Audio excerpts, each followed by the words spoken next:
did you know goldenrod makes an excellent tea?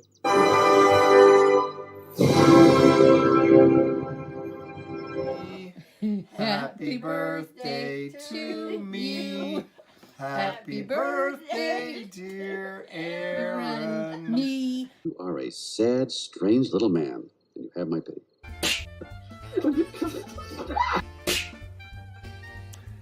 Hey everybody, welcome back to Tomic's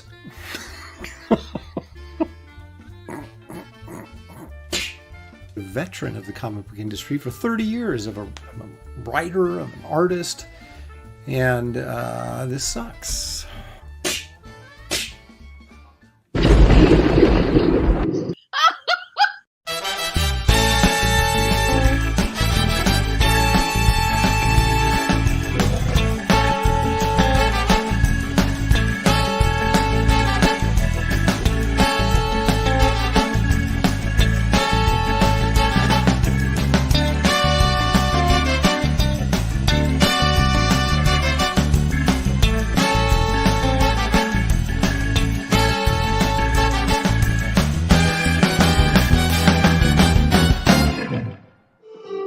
Tonight's episode, Hot Dog. Don't start! We haven't left yet!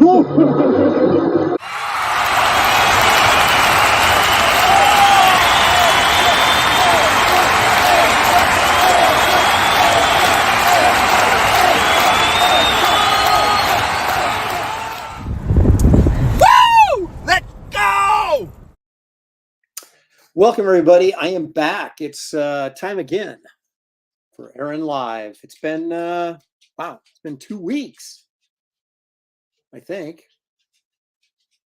Well, it wasn't last week, it was a week before, so yeah, it's pretty much 2 weeks. You hear my dog just pitter-pattering around. He's been totally quiet, and then started barking minutes before I go live, and then he's like chewing on a water bottle right now, making as much noise as possible right when the show goes live. So anyway, thanks for joining me. You know, Shelley was in here a little bit earlier, and every step she took, she was like, ow, so yeah, she's laying down right now. We're going to see the back surgeon tomorrow morning.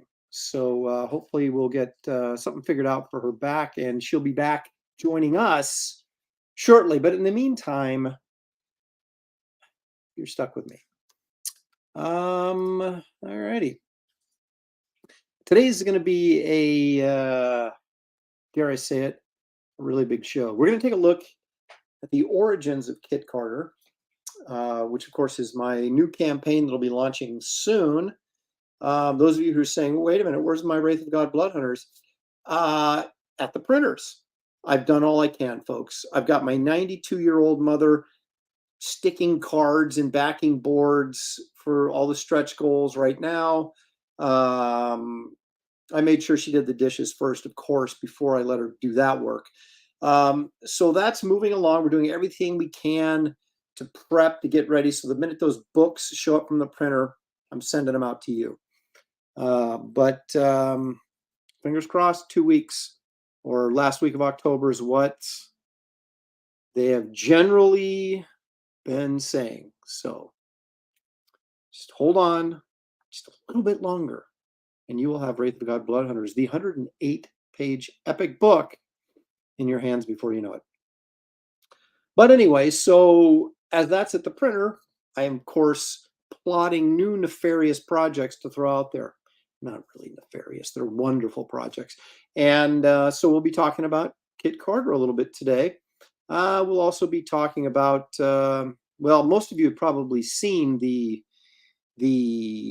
latest Bigfoot video making the rounds, and we'll check that out along with a few other things. Of course, top 5, artwork, old comics. We're in the S's. We're going to be taking a look at my Silver Surfer collection today. So just a ton of stuff, a ton of stuff here on October 15th. Oh, and a reminder, October 18th, right after Graybeard Studio, I'll be launching Kevin Grevious's project. It's like a genie, like I Dream of Jeannie. Oh, I loved I Dream of Jeannie. So if you can't make Graybirds, come in after Graybeards around 4:30 Pacific time, and we'll be launching Kevin's projects. You can get some questions in for him. If you want to know about his movie roles or whatever. Also, actually, probably be doing part 2 of the interview that I started when I had him on a guest 2 weeks ago, because there's some other questions we never really got to that I wanted to explore. So anyway, it should be a fun time. Wednesday is going to be an epically long day for me. So join me, and so it can be epically long for all of us. Anyway, speaking of all of us, let's take a look and see who's joined us in the chat. Halder. Is it Holder? I've always said Holder, but I actually think it's Helder. 6480 is here. I think he's the first one in the house. You know what you get for that? You get nothing but my thanks, and appreciate you participating in the show. Leg Kick, who's here because Leg Kick is almost always here. But he wasn't first. Blackjack is there. There's James Murphy. Bretsky the Great made it in. Eric the Guapo, answer this riddle. I bet you can't.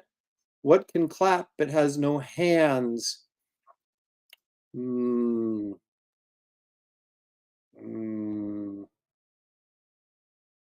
seal? I don't know. Patty Q, greetings. Thank you for joining us. And Brandy Howell, all the way from Canada. Caleb Reynolds is here. My beautiful dark twisted Pogo tree. He says it's launching. It's not launching today. Kit Carter's not launching today. I haven't set the date yet, but the week of the 23rd is my goal. And we'll discuss, as we get into the whole history of Kit Carter, we will talk about what I still have left to do before I can launch the campaign. And that's what I'm working on right now, but we will get to that. Let's see here. H is for Heretic is here. Rest in peace, Keith Giffen, definitely. I guess Suzanne Summers passed away this morning as well. Keith I actually knew. I hadn't talked to in ages, but we shared several meals at one San Diego, and got to sit around and chat with him. He was a really good guy. So very, very sad and very surprised to see that he passed away at relatively early age of 70. So anyway, Marcus Killigrew is here. A Solitary Rain is here. Anchor Fist. Citizen Ronan, Angela Curry, she says, hey, Shelley and Aaron. It's supposed to be hey, Aaron and Shelley, I think, but that's all right. I'll let it slide this time. Shelley is probably watching, so many thanks to you for extending a greeting to her. Who keeps, see, look at this. It's like people are texting me now. Oh, I see. My son was just texting me to let me know why we missed each other in church this morning. I go to the later service because I sleep in. I'm old. Okay, let's see here. Squeaky is here. Thank you, Squeaks, for joining us. Bill Maxwell is here. Marcus Killigrew, the purveyor of all things pop culture. Bill Glasby is here. Paul Brillart, our resident engineer, is here. Nornrad 2 Turbo. Squibs, of course, is here. Kevin Thomas, hail Aaron and Shelley, hail chat. Happy Sunday. Thank you. Same to you. John Porton is here. Sky 79, can't stay long. Garbage Man book arrived today in perfect condition, then was immediately stolen by my wife. I blame you, Aaron. Get well soon, Shelley. Thank you so much, Sky. Appreciate that. Thank you for supporting the projects, and thank you for the well wishes to Shelley. And thank your wife for having good taste. Okay. You know, there's like this filter on here that you can now click on this program that says it like makes you look better for camera. And I think what it does is kind of just like smooth your face out a little bit, so you can't see all the little like spots. And so I think I do look younger. I think I look younger. I'm going to keep this thing on. Let's see here. Eric Wart is here. Mark Pengrin is here. Aaron, can you tell us where the one that pooped on the floor? Are you kidding me? Did someone actually do that at NYC? I mean, I'm not surprised. I am not surprised. I was not there. I have nothing to do with it. I am completely innocent of this. I will say this though. I took my son when he was in junior high. He's 30 now, so that was, wow, a long time ago. 20, it would have been 20 years ago. 15, 16 years ago. Took him to when did Iron Man come out? It was the year that Iron Man came out. Was that 2009? Anyway, 2008, whatever it was. So I took him with me to New York Comic Con, and of course we got to get in early because I was exhibiting there. And we're walking in, and there's a line of people waiting to get in outside the Javits Center. And if you've ever been there, the Jacob Javits Center is all glass in the front, right? So you have these glass doors. You can see the people lined up outside, sitting there waiting to get in, and glass doors. And so my son, junior high, 13 years old, maybe 12, 13. We're walking, going through security. I turn back and look, and there's this chick, 20 something. She was young. I mean, she was an adult, but she wasn't. She had no shirt on. She was topless. She had suspenders on, but they weren't covering anything. You know what I'm saying? And some pants. And yeah, that's what the face looked like. And my son, I'm like, covering his eyes, whatever. But I was like, yeah, only at New York. You don't even see that at San Diego, but in New York, so anything's possible. So it doesn't surprise me if this. That's disgusting. Okay, anyway, Geek Avengers is here, which I would expect he would be since Squeaky's here. Apex Comics. Look at that. Gotta love Kit Carter. Yes, we do. Geek Avengers says, I'm eating, so if I don't respond, please don't take it personally. I'm not getting greasy rib sauce on my keyboard. I don't blame you, Geek. Just take your time. Don't destroy your keyboard. Let's see here. Let's see. Anybody else? Fearsome Bullet is here. The Dungeoneers don't want Lopez at ChaiCon. I don't even know how to translate that, but I've been to Chicago several times. I've never had a good show at Chicago. I mean, that justified the expense for going there. Actually, the last time I was there was right before everything got shut down for COVID. We were literally there in February, and everything shut down like 2 weeks later. I did get the Justice League job at that show, though, so I guess that was a good thing for a few months before AT&T came in and fired everybody at DC. So Glitch is here. The Beam Pad is here. Eric Boyd. Now, Eric, I shouldn't call Eric out, but I already did. So no, I won't mention it. Forget it. Eric contacted me about graybeards, and apparently the strobe light that David Williams uses, like, gives him a headache, or if it, maybe it triggers some sort of something, and kind of like the people that, you have that warning before you go see Spider-Man Into the Multiverse, because it's all the flashing lights and all the weird stuff.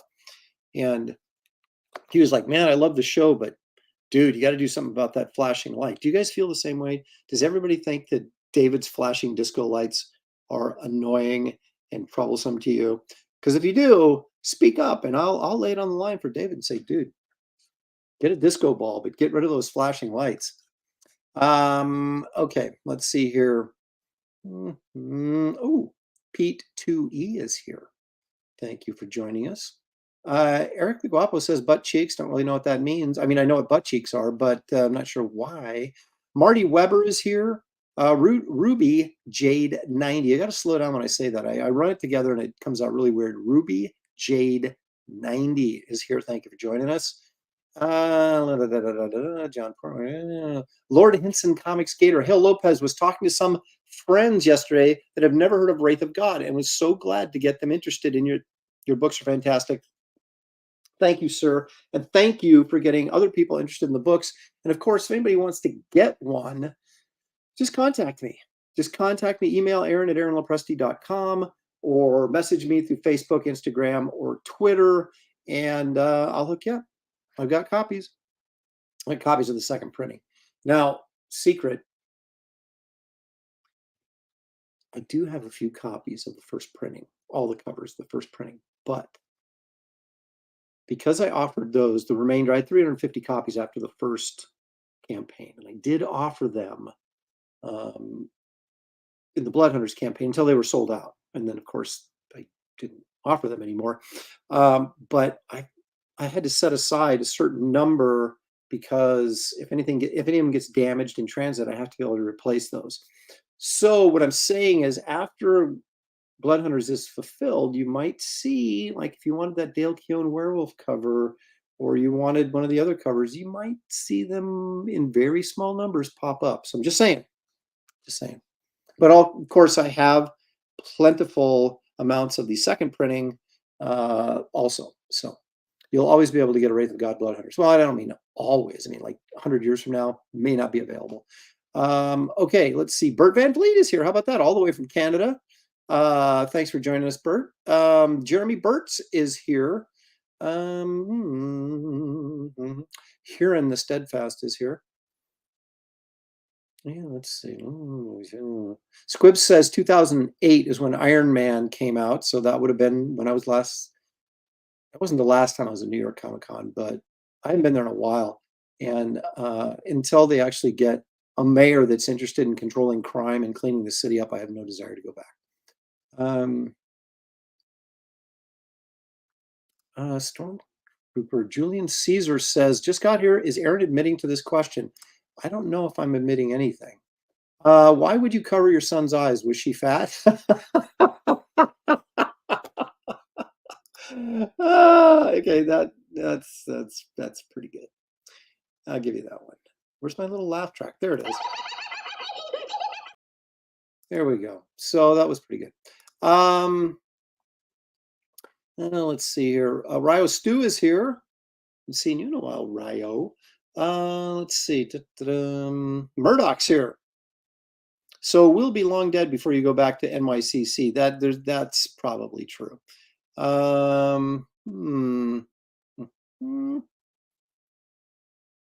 Someone actually texted me from there. I'm not going to say who, but they said, yeah, I'm at NYCC, the con that everybody hates to go to. So apparently it's just not me. Okay. So anyway, folks, here we are. Thank you guys all for joining me. Please hit the like and subscribe button. We're 90 strong right now, hopefully growing to well over 100 before the show finds its way to the end of the show. That didn't come out well at all. That did not work. But anyway, please hit the like and subscribe. It does help this channel grow. We want to get to 4,000 subs by the end of the year. Is it possible? I think it is. What do I get if we hit 4,000 subs? Nothing. But I can say, hey, I've got 4,000 subs. So, help me get there. But let's take a moment for this public service announcement, if you don't mind.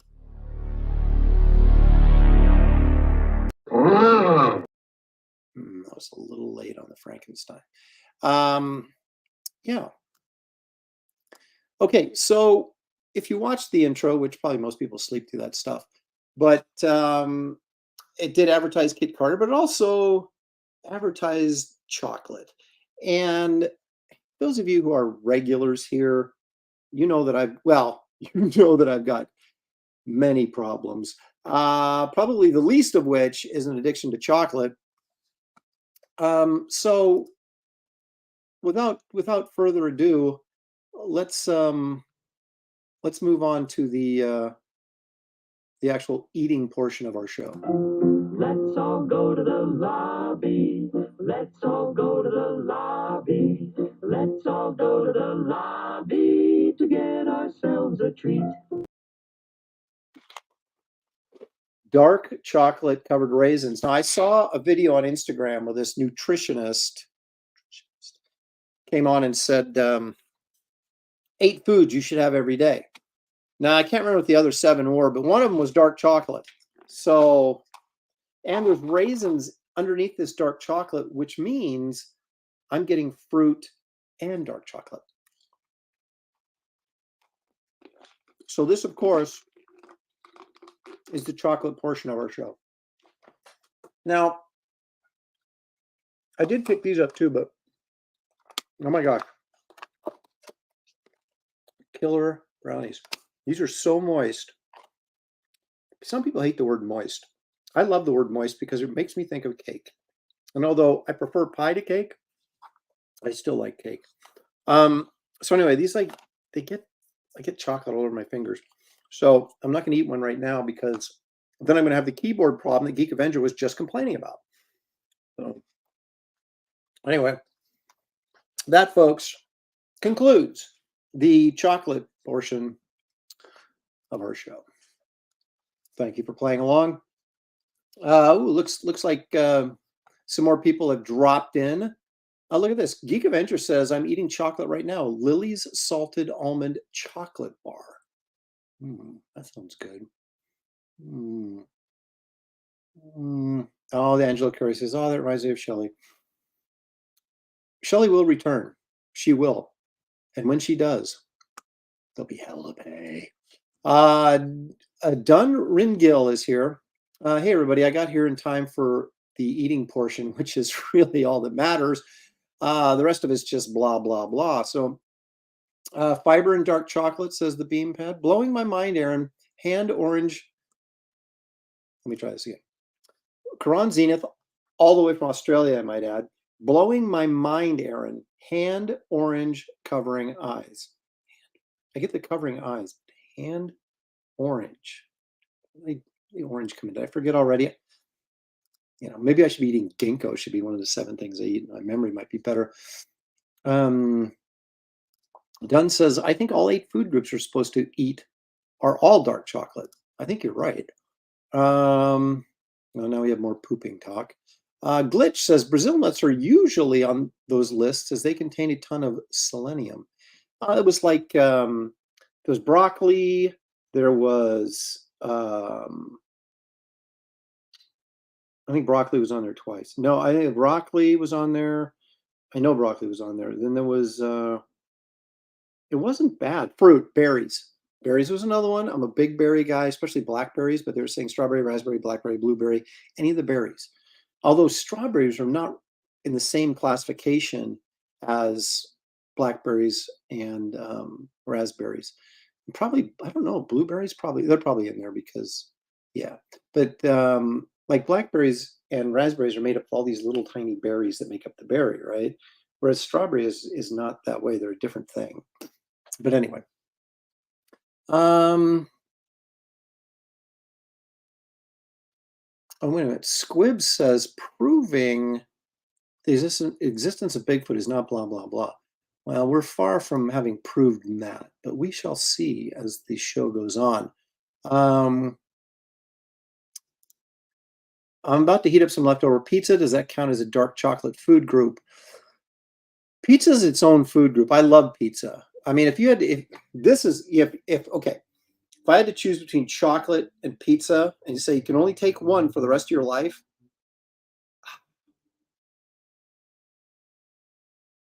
I would have to, you know what? I might have to give up chocolate. Could I like pizza more than chocolate? I love pizza. It's a good question. Probably won't be able to sleep tonight.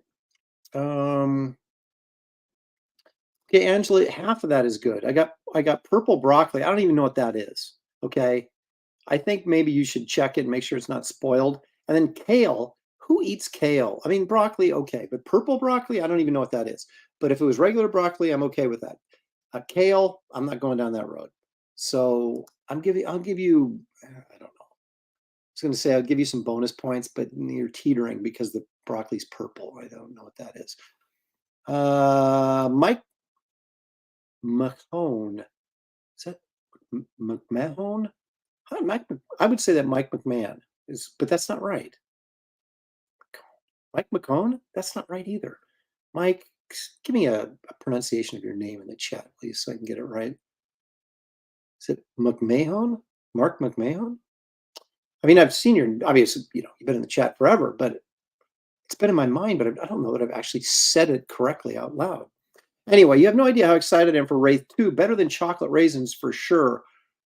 Well, yeah, probably, but if you're like me and someone who indulges themselves, I would eat chocolate raisins and read Wraith of God too. I'd have both, but I wouldn't eat chocolate raisins while I was reading Wraith of God 2, because then you get chocolate on the book and then it's no longer near mint, and then you know how I am. And it's too thick of a book to roll up and put in your back pocket. So you almost, by definition, or not definition, but just by circumstance, you almost have to keep Wraith of God 2 in mint condition. It's so stinking thick that you can't really, you can't like a regular comic book. People used to, we used to roll them. I never did, but I had friends who'd roll them up, and you can't do that with Wraith of God 2. It's just too thick. Anyway, yeah. See, look at, here we go. Purple broccoli. Just what's going on here? There's a lot of confusion about broccoli in here. Some person's here. Peter Orchard Studios is picking pizza. Yeah, Randy Hall says pizza's on the top of the food pyramid. I believe it is. Danky Frankie says, I think this week Bigfoot is real. We'll see about that, Danky, once we break down the video. And I've done a little research into that Colorado video, and you may not like what I found. Anyway, let's see here. Hey, K Planet 1142 is here. My beautiful, oh, we already got him. People are just dropping in left and right. Fantastic. Thank you. If you're new here, please hit the like and subscribe. I know I already said that, but I'm saying it again. Please do. Corin Zenith, Australian, $10. Thank you so much. Love and prayers to Shelley. Can't wait for Wraith of God Blood Hunters. Thank you so much, Corin. I appreciate it very, very much. There's Dan, the pizza man, Genovese. He just got home from NYCC, so he was there. Maybe he has a comment on. Can anybody verify that someone actually pooped on the floor? I mean, it's so New York, but that's disgusting. Let's see here. Okay, so we're not doing Wrightson anymore, because we did 100 episodes of the Wrightson image of the day, and quite frankly, I was running out of Wrightson images. So we started up with we're now doing the Frazetta image of the day. So let's take a look at this week's Frazetta image of the day.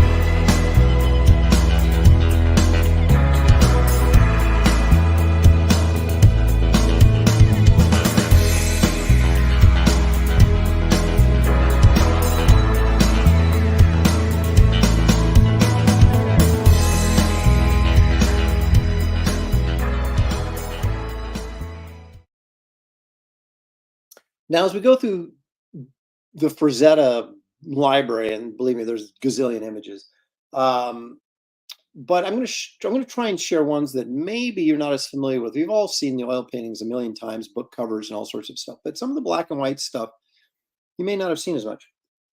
Now, Doubleday did a series of books. Here's one of them right here, hardcovers. From 1973, they did 4 of these. They were collections of John Carter of Mars stories, right? The first one was A Princess of Mars. We got Master Man of Mars and Fighting Man of Mars, and there's, other ones over there. But these all had just sort of random black and white illustrations in them by Frazetta. Now, that's the one we just looked at, right? So these are kind of, there's not enough in here, really. There's only maybe like 5 or 6, it seems like. Well, there's probably more than that, but I don't know. But you might think these are super expensive. They're not. You can get them on eBay relatively cheaply, which surprises me.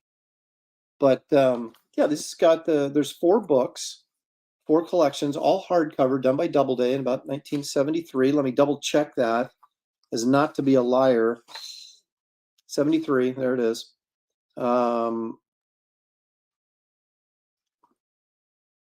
And these were awesome, and I've got all of them, and they all have Frazetta painted covers on them, and they also have all have black and white pen and ink illustrations inside by Frazetta. And that's what we just looked at today. So hopefully I have now enlightened you to a whole new Frazetta experience. Gary Martins, oh, I'm sorry, here it is. Gary says, hey, Aaron, if I sent you a fruit basket, would you think that was nice? But if I sent you one apple, would you think that was weird? Yeah, sending me an apple would be very strange. I mean, if I open up a box and there's just an apple in there. If you sent me a fruit basket, I would think, oh, he's reaching out, like happy holidays, something like that. So yeah, one apple would be weird, especially if you went like in your backyard and picked it off a tree and then sent me. Now, if you sent me a bushel of apples and said, hey, Aaron, I've got an apple orchard, got some extra apples, thought I'd send some your way, then that would be a nice gesture. But sending me a single apple, it's pretty freaking weird. I'd need a really lengthy explanation about that. Dan Genovese, is that Abner Doubleday? No. Of course, Abner Doubleday is that it's the guy who invented baseball, wasn't it? Oh, Gary sent me $1. Well, that's better than an apple, Gary, because I could use that $1, whatever Indiegogo leaves me after that $1, maybe I could get an apple, my own. So,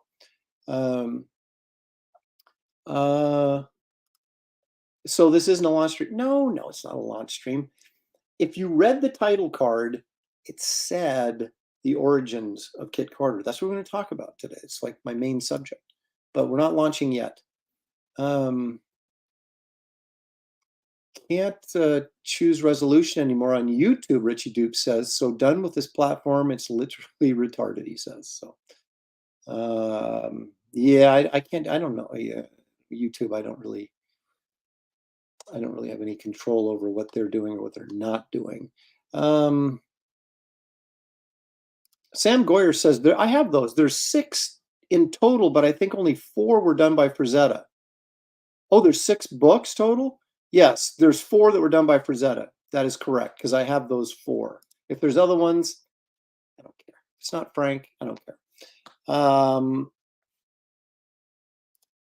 What if he sent you apple seeds? B-Spin wants to know. If he sent me apple seeds, then there would be an expectation for me to plant those, which then is an expectation of work. So that to me would be insulting. Angela, what? She's just like she's got vegetables on her mind today. It's just, let's see here. Let's see, looks like some of you guys ran into each other in New York. That's cool. Randy Howell, of course, is saying back brush with Destiny. Thank you very Gary Martin on Fund My Comic. I don't have a link because I didn't think that far ahead. But yeah, go check out Gary's campaign. He's done some really fantastic black and white illustrations with his brush. I don't have a brush in my hand, but if I did, this is what I'm gesturing. And they're just fantastic. So, and it's on Fund My Comic. All you have to do is go to Fund My Comic and type in Brush with Destiny and boom, or Gary Martin and boom, there it is. So back that book. You'll be glad you did. Danky Frankie sent me cabbage leaves as a thank you for Wraith of God 2. Wow, can't wait to get that. Chris Thacker says, Lopez, you should get Good East 'tis coming year. That ain't going to happen. I'll tell you what is going to happen. I'm supposed to be doing a show in San Jose, although the gentleman who puts that show on is having some health issues right now. So I don't know how that's going to go forward. And then I've been invited to the Washington State Summer Con in Puyallup, Washington, which I might go to again because I can drive there. And then I'm back in San Diego for the big one, my gigantic booth that costs a fortune, and they're actually demanding that I pay the other half of it now. So anyway, that's kind of my schedule. I just was at Houston. At Bedrock City put on their first show, and I was just at Houston. I saw, who did I see? I saw Mark Nelson. I saw Kevin Nolan and his wife Dee, and I saw Pop Man, and I saw me. I had a mirror, and some other guys were there, and so forth and so on. Mike Kunkel, the Hero Bear guy. I didn't meet him though. He was on the other side, and I never got around there to talk to him. But it was a really good show. A lot of fun. It was smallish, but it was a comic book show, and if you like comics, this is a good show.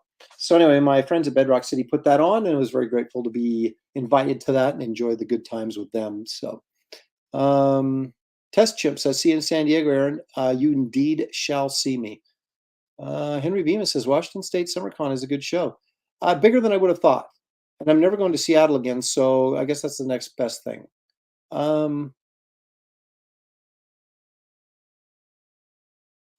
All right, Vic is causing trouble again, but that's okay. Let's see what he says. Where would you place Gary Martin out of the top 100 artists in history? Wow, 100th place would be great out of all the artists in history. It's amazing. So he's trying to.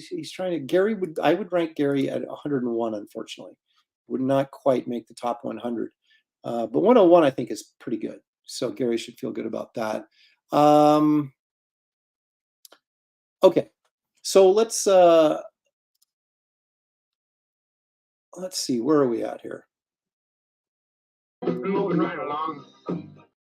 Right, I was looking for that. I gotta get quicker on the uptake on my videos. I got so many of the clips on here, though. It takes me forever to find stuff. Okay, so what are we gonna do now? Well, let's get into this Kit Carter thing, shall we?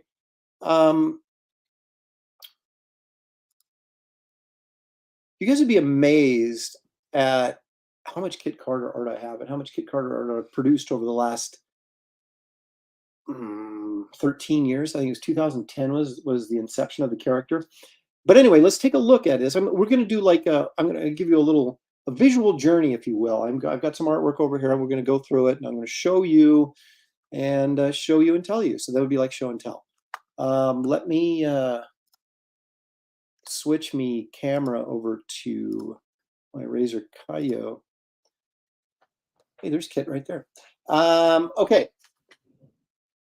This print I did in 2010, and this was just a kind of a rando space chick, sort of with the bubble helmet space thing that I was very much influenced by. Well, okay, let me put it this way. I was obviously influenced by Wrightson. Wrightson was influenced by EC Comics. So my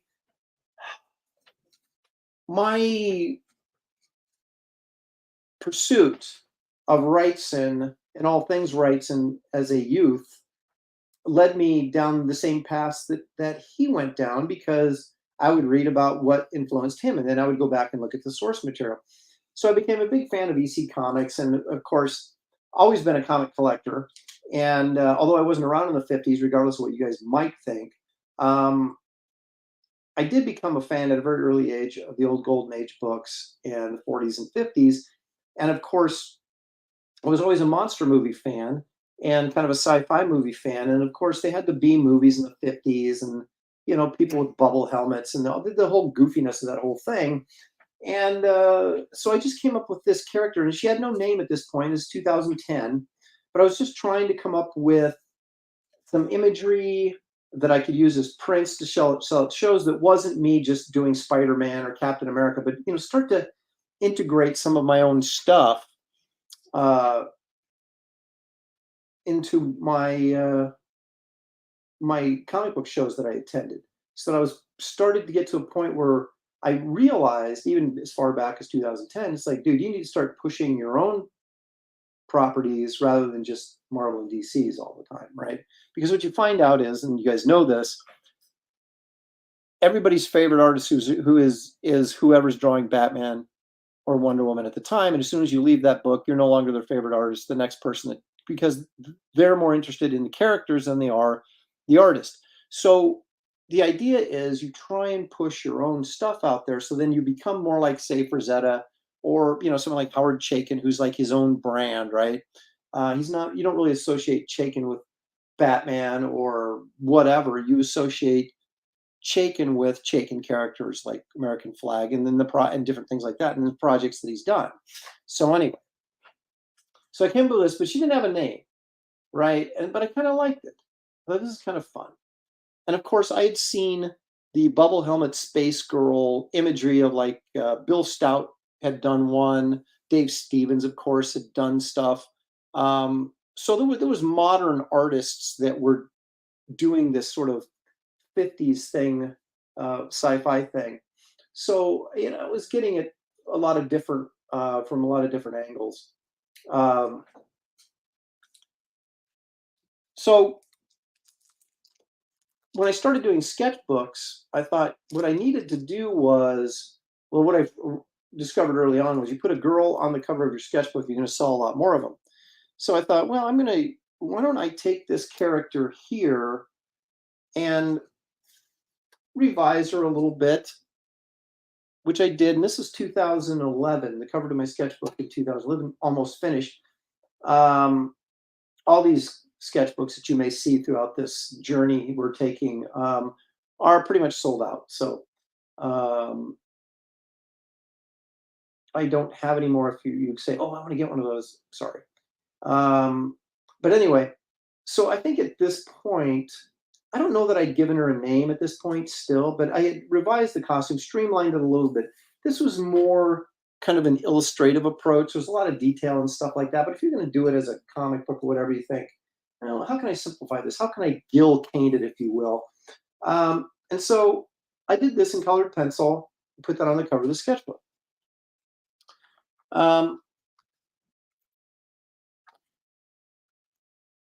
Then as I was doing Seattle Con, also in 2011, I was starting to think bigger terms. And you probably haven't seen this piece, but this is a Kit Carter piece I did for the Monsters and Dames. Is that what it's called? Yeah, Monsters and Dames. Art book that they would sell at Seattle shows to raise money for St. Jude's Hospital up there. And so I had a thing going here. I said, okay, I've got this character, but to be honest with you, I can't remember if she had a name yet or not. Okay, it wasn't until, that's your Wraith of God Blood Hunters bookmark, though, that comes with your campaign as a stretch goal. I'll be getting one of those.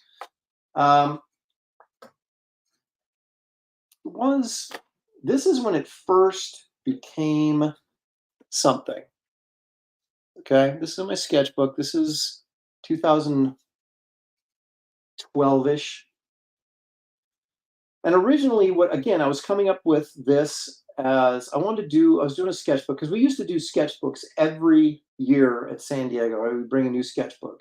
That was like kind of the launch pad for the convention season, the big show at San Diego, and you'd premiere your stuff or whatever. And so I started working on this, and I saw that as I was working on it, that this was going to become too complicated for a sketchbook cover. And so I said, I'm going to make this into a print. Okay, and as you can see there, I've got the Kit Carter Galactic Ranger, of course, versus the Astro Zombies. And the whole idea of this concept was to kind of make it like a 50s sci-fi B-movie poster kind of thing, right? Or serial. Not serial like Frankenberry, but like a serialized movie thing that we would see it, that they used to play at movies. Remember the good old days in the 40s and 50s, where you'd get like a serial every week. They'd have a new episode would come out, and you have to go to the movie theater and to catch they did those with Batman, Captain America, Captain Marvel, a bunch of different characters. But that was kind of the inspiration there. But there was never any intent for this to be a continuity or a comic book thing. Originally, it was going to be Kit Carson, and then I realized that Kit Carson was the name of a Western character, so then I changed it to Kit Carter. And the reason I came up with Kit Carson, probably just because it was rolling around in my head, and it sounded pulpy, and it sounded kind of like, what I was going for. And then, of course, realized that I was just ripping off somebody else, so then I had to change the name. But it still works, Kit Carter. I think it's, so that's where the name basically came from. And this is really sort of the first official image that I produced. And there's the print from 2012. You can see she has the big metal boots, which I kept on her for a long, long time, until I started to realize if I was going to do a comic book with this, those boots might be a little clunky, so I streamlined them. But you can see there's variations in the costume, like these. She had shoulder pads, which I got rid of, that had these little red glowy things in them. She had stripes up here on her thigh, but the metal boots, and so it was always and the ray gun is a little bit more complicated than it is right now. So it was this evolution of the character, the visual design of the character going on, but again, never any real plans to do anything story-wise with her. Green Laser saying, I feel like Kit Carter is descendant of Esther from Wraith of God. Ooh. I'll never tell.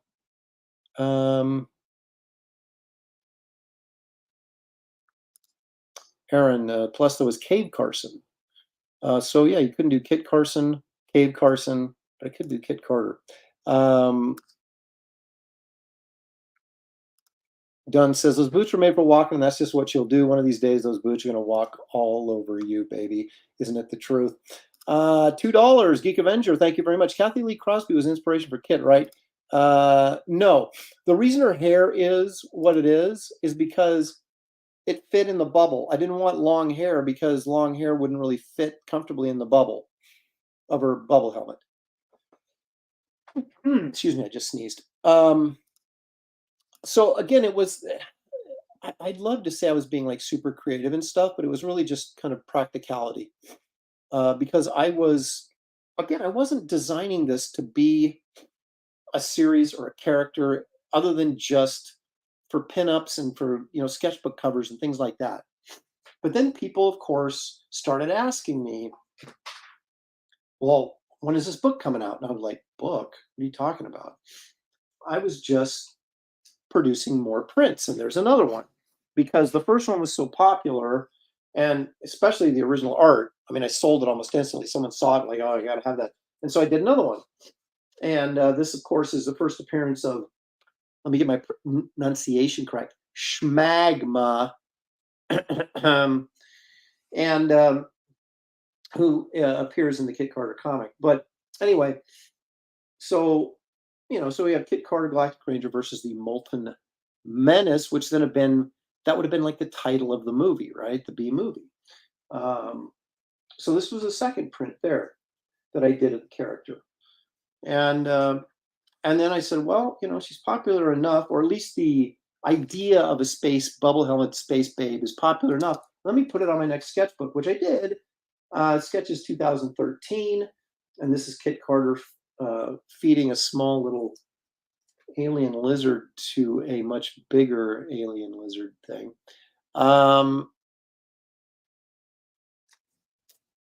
And through the course of this, just maybe a 3-year period now, I've done a ton of drawings in my sketchbooks and everything of this character.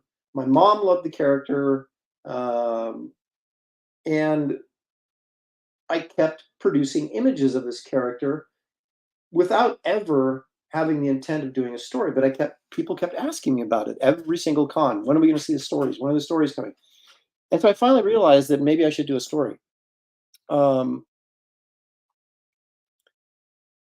Randy Hall says, Space Babes never go out of fashion. No, they don't. The giant boots were cool, Aaron, like gravity boots or something. Yes, cool, but clunky. And again, when I decided, so I wanted to streamline her before I started doing, because I don't think I'm a great designer. And as you can see, there's different elements keep changing on her costume. This sort of side, what would you call it, ribbing or whatever. I kept that because I kind of like the look of it, but everything else just kept changing.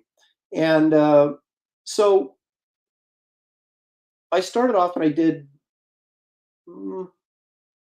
probably 6 or 7 years ago, I did a story print, which was a 1-page, like a Sunday comic strip, would have been in the newspaper. And it was Kit Carter, and it was this episode, and why I don't have it in this pile is shocking to me, but I can find it very quickly, and I will share it with you. but the idea was, I thought, okay, well, again, I wasn't really committing to doing a book. And at this point, doing an independent book was, in my mind, was crazy, because how are you going to fund it? Doing it through Image, you're not gonna sell enough to make any money, and you're gonna lose money. And so it didn't seem very viable. But I thought, I wonder if people would buy a print if it was like a page of a story. Would someone buy something like that? And I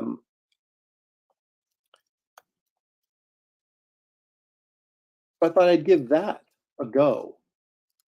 And again, you think of these things in your head and you think, that seems like a pretty good idea, Aaron, whether it is or not. And it really proved not to be a good idea, because pretty much nobody bought it. But a few people did. And I had to figure out a way to sort of incentivize it, right? Get people to,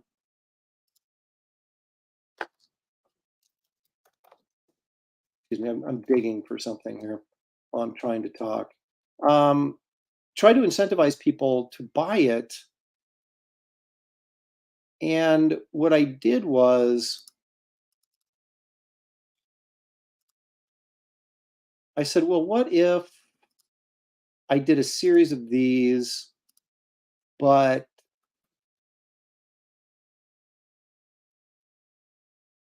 not print them all,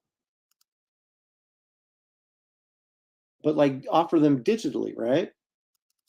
So what I did was, I offered the print, and if you bought the print, I gave you a key code that allowed you to get into this protected website where you would you'd get to see these color episodes as I got them done. And so there was I put a little bit of pressure on myself to actually start producing these. And okay, if I stalled long enough, here it is. Finally found it. Okay, so this was the very first Kit Carter story page, and you see it's labeled episode 1.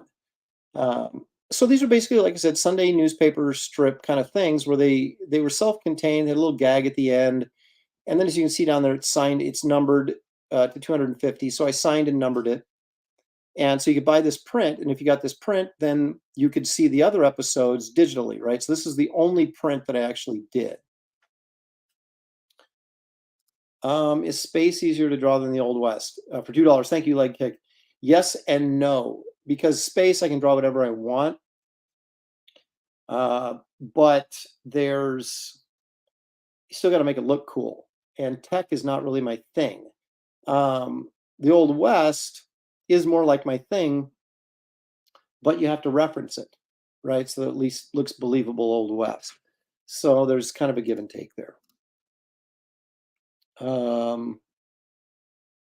Paul Taylor's here. Thanks for joining us, Paul. Appreciate it. He's, of course, our resident biologist. Delight Loves Movies says, I love Aaron Lopresti art. Thank you so much. I appreciate that. Blackjack, Aaron's on slow-mo. That's right. In stall mode. Jimmy Reyes is in the house. Thanks for joining us, Jimmy. Appreciate it. Of course, he has Dragon Rage, which I think is still funding on Indiegogo. So you want to check that out. That's Jimmy's campaign. His comic book looks very, very cool. Okay, so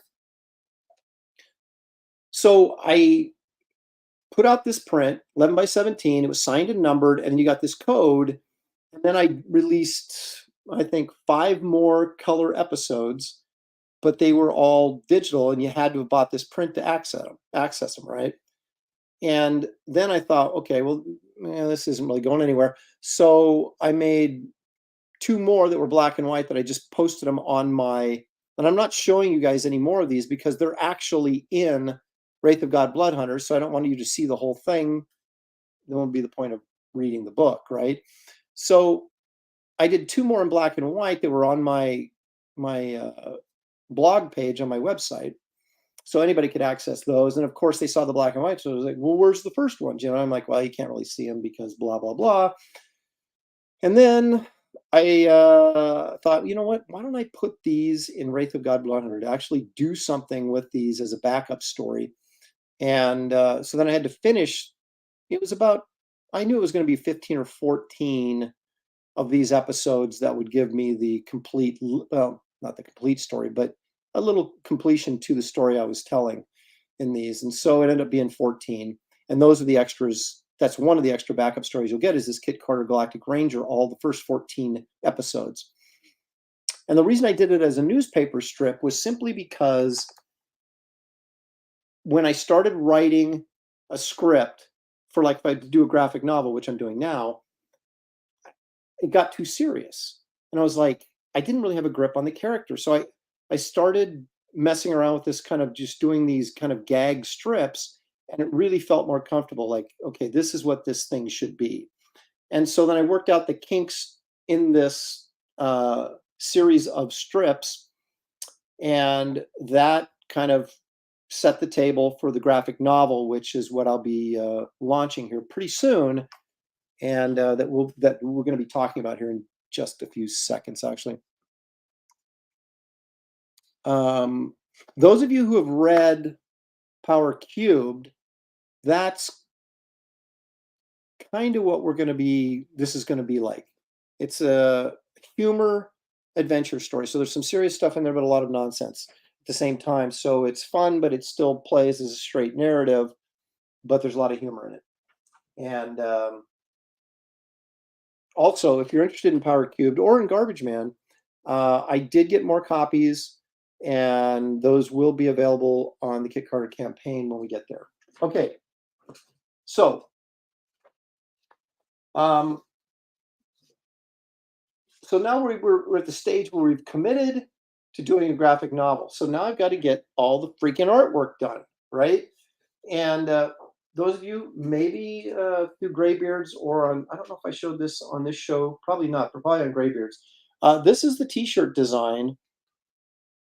It hasn't been colored yet. I'm working on that. But this will be the t-shirt, Kit Carter t-shirt design that will be available on the campaign page.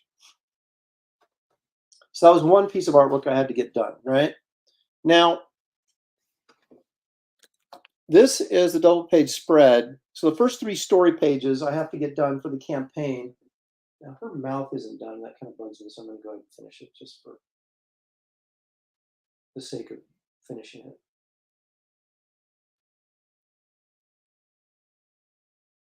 Ta-da. Okay, so now she has a mouth. All right, so, and I realized after I'd done this that I did them in the wrong proportions.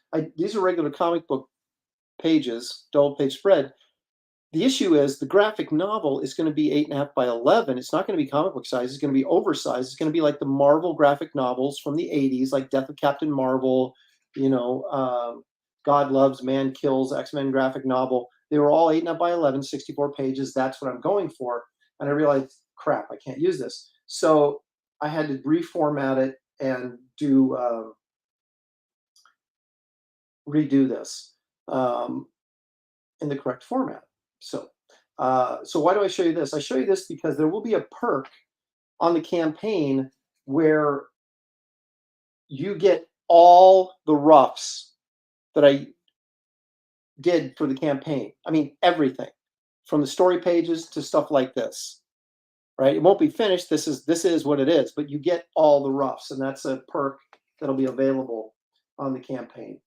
And there's a lot of good stuff already, just because I've had to redraw stuff and all that. Okay, so those of you who I did a live draw stream on Kit Carter working on the cover.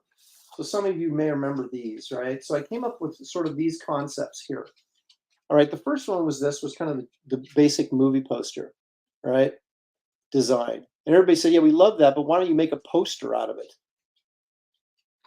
instead of the comic book cover? And I went, yeah, okay. So I originally had this. Then I blew it up to that to give us a better idea of what it might look like. And then I came up with this sort of concept for the cover, right? And people said this would be a better cover. Make this into a poster. And so I listened to you guys, and that's what I'm doing. More on that in a moment.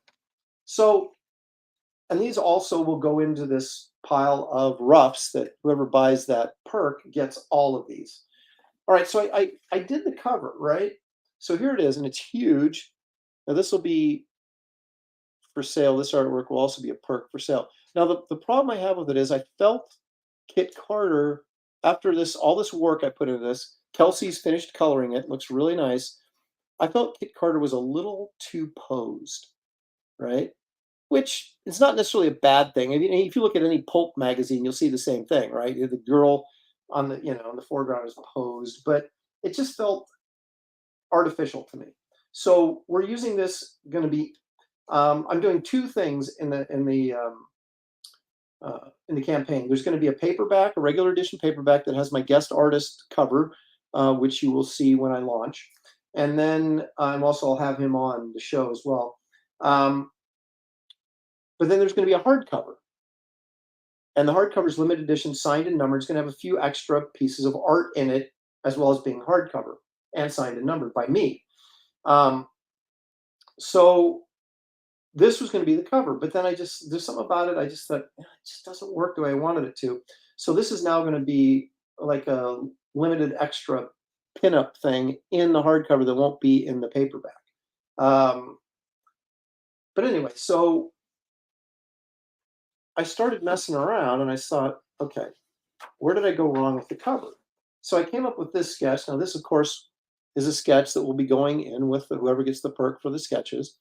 I changed the monster, and I changed the pose. And those of you who are into Gil Kane will say, Aaron, that's a little Gil Kane-y, and yes, it is. But I felt like I got a little bit more action out of the figure that I'm getting here. So here we go, reveal. Haven't shown this yet. Here it comes. This is now the new cover for Kit Carter, the graphic novel. This will be the hardcover, limited edition book cover that you can opt for.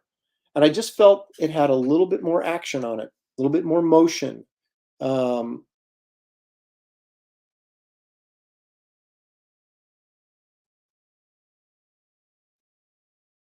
Reading the chat here real quick as I pause, as I allow you guys to check this out. Slacker wants to know, Aaron, is there going to be any glow in the dark or black light? Not on this yet.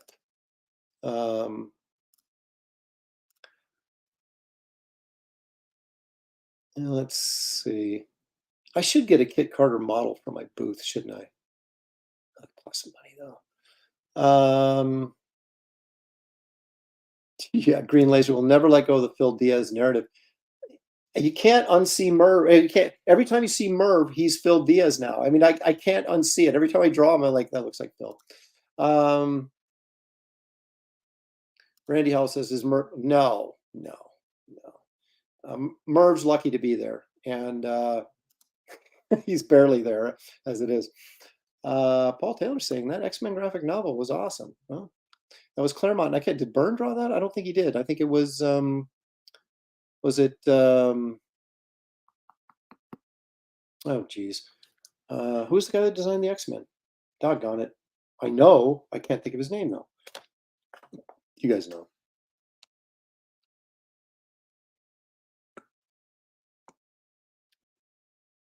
Glitch says, so there'll be a soft cover and a hard cover. Yes, the hard cover will be signed and numbered. It will have my cover on it. The soft cover will be an open edition, right? And it'll have the cover of my guest artist, a painting, I should say. It looks very much like a pulp magazine cover. It's very cool. Was it Brent Anderson that did that? Okay, I'll take that.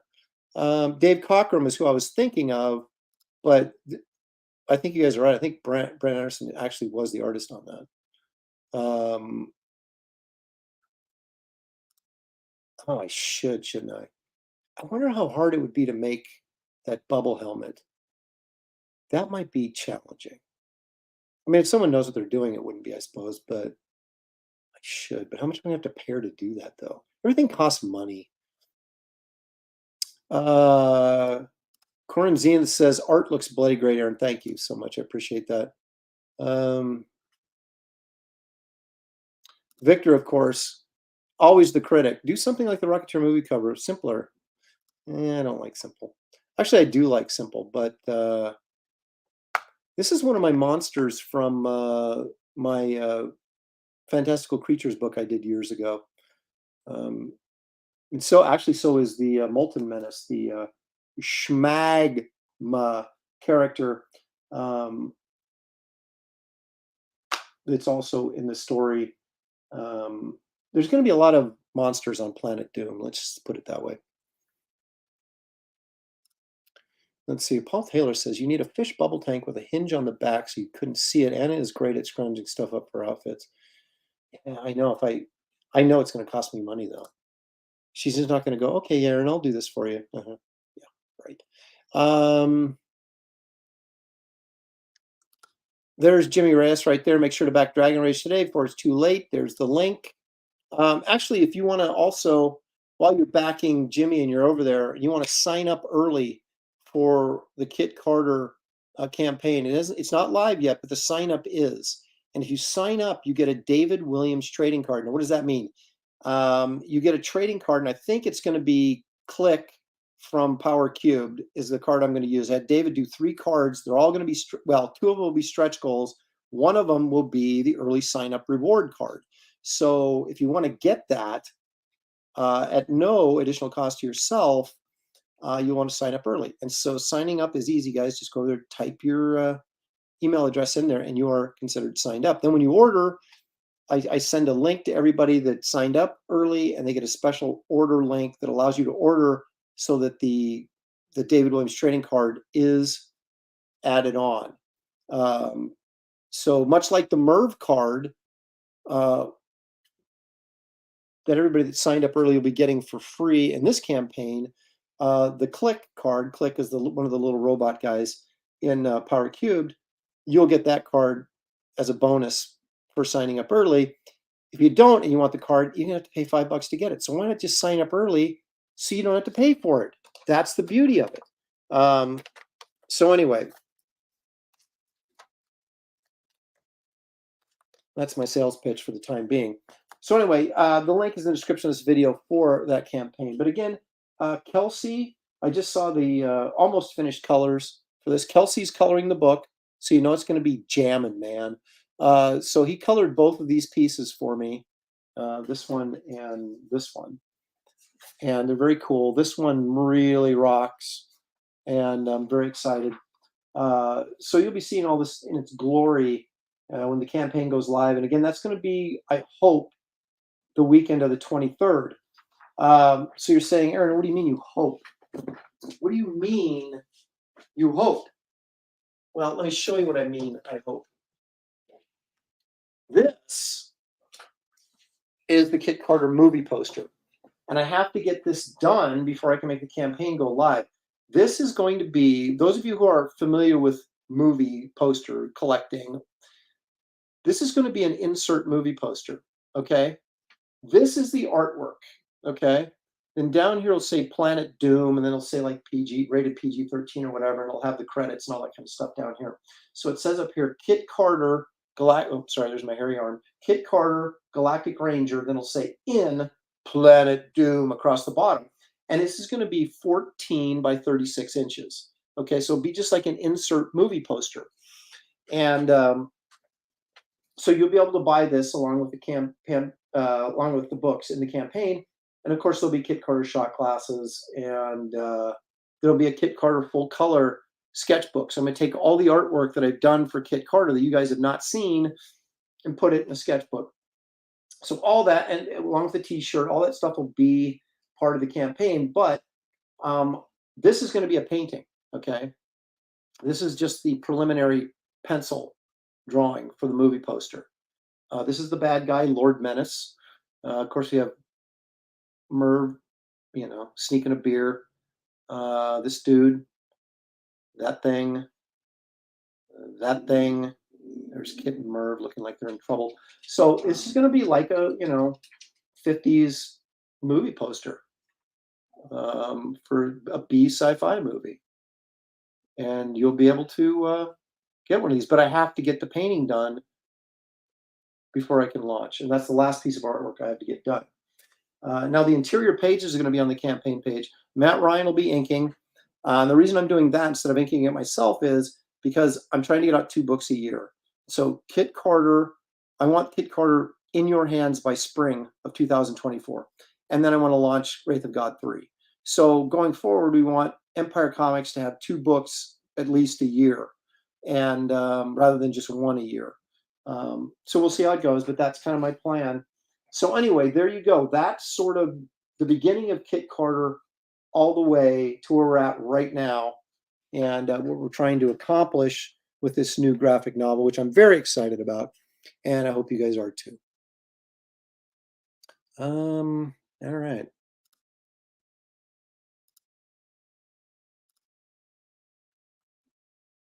And there I am. I'm back. See that not brand Eck? See that not brand Eck behind me on the spinner rack? 1968. Oh, good times. Good times. Stephanie Vaughn says, B sci-fi movie. You bring Graham Nolan on as a consultant. Graham would bring me on as a consultant. He likes to pretend he's like the expert on, horror films and sci-fi. Actually, he's probably seen more than I have. But I can't take Graham seriously anymore because of his take on Star Trek 2. I don't want to get into it. Okay. Oh, Paul, see, that's the thing. It's not 2 100-page books a year. I'm doing Kirk. The 108-page Wraith of God Blood Hunters book has 3 backup stories in it. Okay. And I will never do that again because it's too much work. But I wanted to get those properties out there. So you get the first full nightclub story. You get another Garbage Man. Garbage Man continues from the trade paperback into this new story colored by Dan Lawless. Kelsey, of course, colored the nightclub story. And then, of course, you have the Kit Carter stuff. So as a way of me introducing you guys to other properties that I have that I would like to go forward with without having to do separate campaigns, I just threw them all in there. You're the beneficiary. From now on, most of the books are going to be around that 64-page range. And if I have someone inking one of those, and the second one, like Wraith of God, I'll have to pencil ink that myself, because I think the only person that could ink it the way I want it to ink and have it look the way I want to look is Danny Mickey. But, his availability, who knows? So I'll probably be inking that myself. But David Williams will be doing a backup story, which he's already started in that. So the Wraith of God story will probably be 50, 60 pages, whatever, somewhere in that neighborhood. And then you'll have this 10 to 15 page backup story. And I say 10 to 15 pages because I haven't finished writing it. I just got David started on the first 3 pages of the intro. But he'll be doing that, and they'll be introducing yet another new character in the Empire Comics Lopresti-verse, whatever you want to call it. And I think going forward, that's how I'm going to format these, is having backup stories behind Wraith of God, which is the primary, the flagship title, but I'll be able to get in. You guys will get bonus materials, what I'm telling you, in every single book. So that'll be kind of cool. But it'll allow me to get out these other stories that I want to get out without having to do an entire book on those characters. Whew, there you go.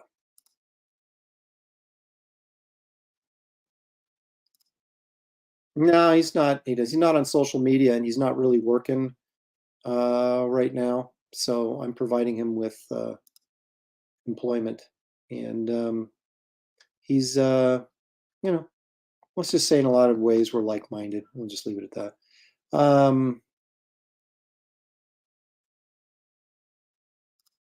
Yeah, and this is another thing I want to throw out there is, like, when I do the Wraith of God collection, I mean, it's going to be a freaking omnibus. I mean, let's face it.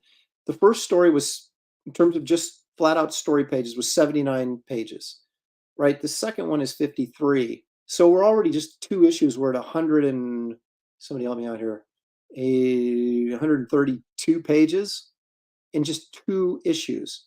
So when I get to, I think 5, is when I'll do the omnibus. I'm thinking of doing it purely in black and white. And I know Paul Taylor will freak out if I say that because he's like color or death. But a lot of people want a black and white copy. And see, the problem is, if you do a color version, you do a black and white version, you're going back to press and you're paying for 2, you have 2 printing bills for basically 1 campaign, and that makes it difficult.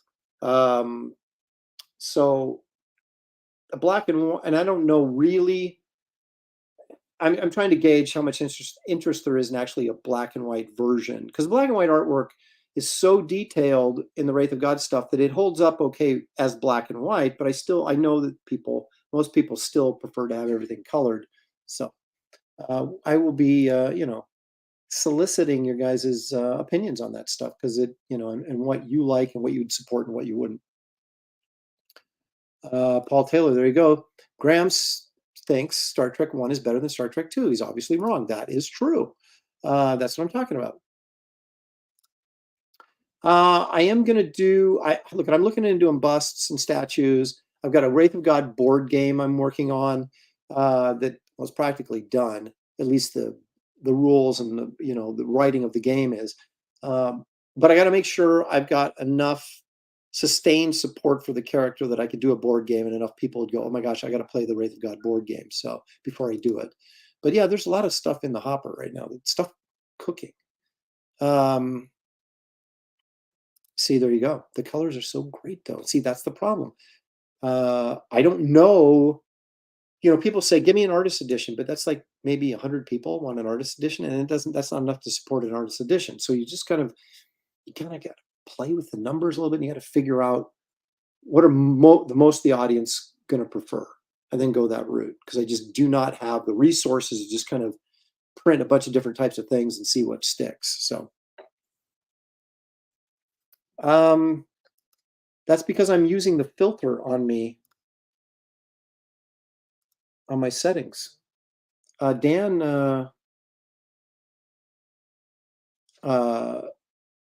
Fraga introduced me to that last night on his was it last night? No, Friday night on his sketch show.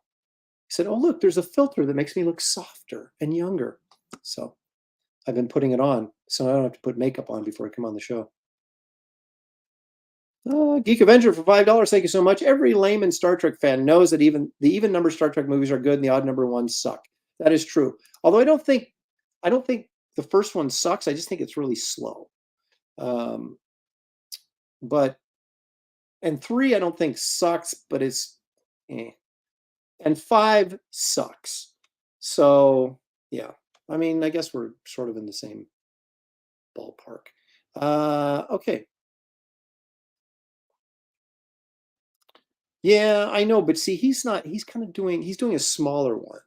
I mean, dude, that's why I'm doing this 8. That's why I'm doing the Kit Carter graphic novels 8.5 by 11. I looked over to my bookshelf. That's what I was looking at. Because I like it bigger. If I did an artist edition, it would freaking be 11 by 17, and that costs a fortune, or I wouldn't do it. But I'm not saying that Andy shouldn't do it smaller. I mean, that's not what I'm implying at all. But I'm just saying that's how I am, and I was like, no, I got to do it bigger, and then I wouldn't be able to afford to do it. So therefore, I don't do it at all. But maybe someday we'll see. We'll see. This stuff. This is you can't. The hard thing to keep from doing is putting the cart before the horse, right? Because you get excited about this stuff. I want to do this. I want to do that. And I want to do that. And it's like, wait a minute. Just slow down. Get the issues out. Get a firm readership that's going to be there every time you do a book, and then you know what size that readership is, and you can say, okay, is this readership going to go for a bust? Or are they going to go for a board game? And then you can start expanding this stuff out rather than just going nuts and doing it all at once. When I've essentially have one issue out of the comic and another one out in a couple weeks.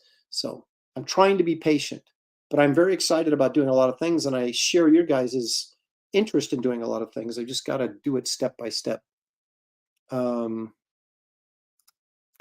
Aaron likes using the same soft filter Star Trek they used on the close-up shots of women. You know what else I like? There you go. There you go.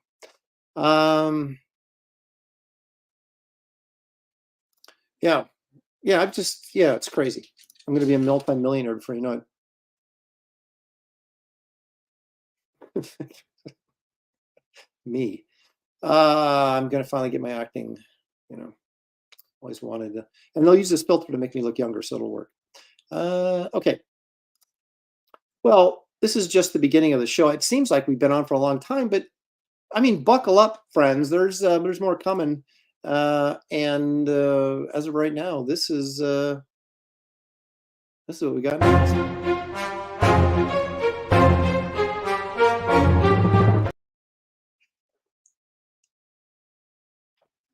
Cheers.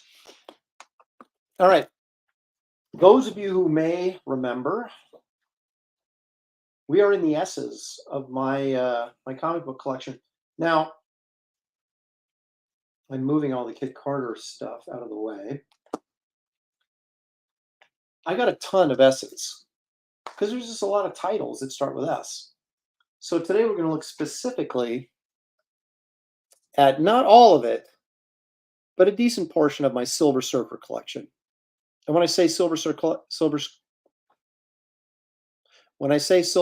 collection, I mean, of course, the 1968 series. So let's switch cameras and see what exciting things I have to show you.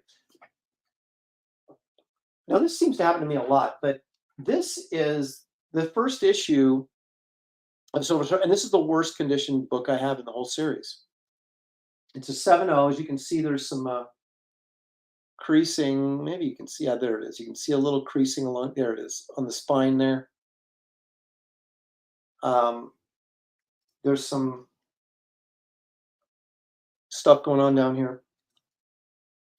But, the edges are nice. The corners are really nice. It's a clean book. But yeah, sold to me as a 6.5, 7.0 many, many moons ago. Because I had the Silver Surfer series when I was a kid, but they were all just beat to crap. Every issue was. And about, I don't know, 10 years ago maybe, I started thinking I should get these in higher condition where I can still afford them. And they were all affordable, relatively speaking, except for number 4, which was the Thor issue. So I found this guy on eBay who had like near mint 9092 copies of the entire series. Now I didn't get this from him, but I did get this one. This is probably an 8.5 and 9.0, right? And these Silver Surfer books are all king sizes. You can see they're 25 cents, but they were actually during the 12-cent days, 1968.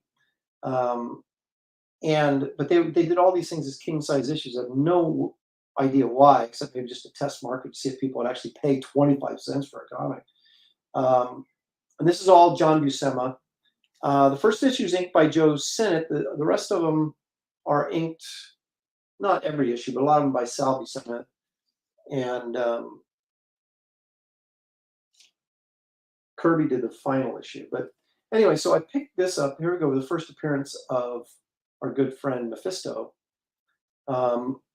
And this is like a near mint book, and I got this for $70 on eBay. And this guy had like, not the entire run, but he had several of the king size, and they were all in near mint condition, and I got them all for about $70. He put one up on eBay, and I was a high bidder.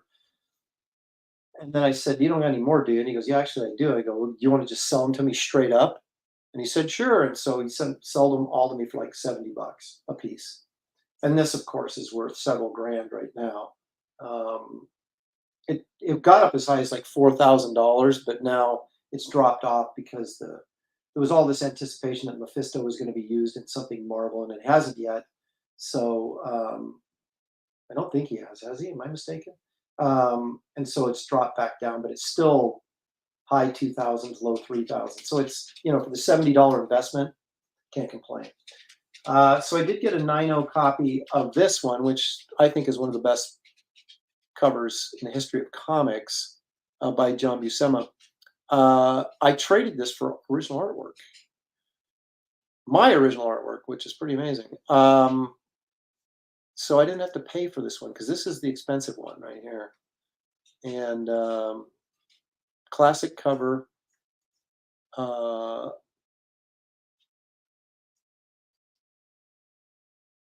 Great stuff. And so, and then here's another one I got from that same dude. And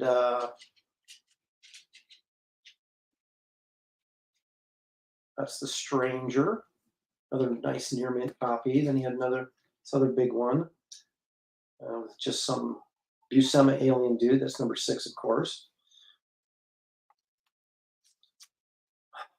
One of my favorites because he fights Frankenstein, the heir of Frankenstein. It's just great Buscema artwork in here.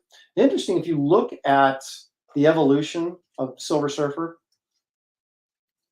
look at how bulky he was on that first cover. And then how, as time went on, Buscema started thinning him out a little bit. So he wasn't quite so heroic looking. Now, the other 2 issues, the only other 2 issues I'm going to show you are Spider-Man guest star. I got this from, what's his face? Superworld Comics, Ted over at Superworld for $100. Had a show years ago, near mint copy of that. And that's probably about a $400 or $500 book because of Spider-Man crossover. And then, of course, this Silver Surfer, which I got dirt cheap on eBay. Near mint copy of that. And of course, the series went through issue 18. And the last issue, 18, was done by Kirby. So that was kind of cool, which I also have. So I have the entire run of Silver Surfer, but I just wanted to show you some highlights of the Silver Surfer collection that I have. And you see none of these are CGC graded. None. So, but I bought most of these before CGC became a big deal. But anyway, there you go. I have the entire run of Silver Surfer almost exclusively in high grade. And I feel pretty good about myself because of it. So there you go. That's what's in my collection this week. But wait. Let's see what you guys have to say here quickly before I show one other thing here. Paul Taylor says, I like the Thor one way better. Buscema did some great subby cover. Indeed, he did. He was great on Submariner. I have a bunch of those too, which we'll see probably next week. Marcus Killer, great comics. Aldion's got an original printing of Power Cube, so he's actually got the comics. Very low print run on those. Here we go. Everybody digging. Brian Norton says, got to work, but stopping in to say hi. Thanks, Brian. Brian, of course, is in Japan, so, he's probably, it's Monday there, probably. Lord Hinson says, great books and worth what you paid for them. Indeed, they were. There's Christina Lynn. She proofread Wraith of God and all the stories in there for me. So if you find any misspellings, you can blame her. No, that's not true because I would go back in and then make the fixes. So it's still possible that I screwed it up after she corrected everything. I don't think so.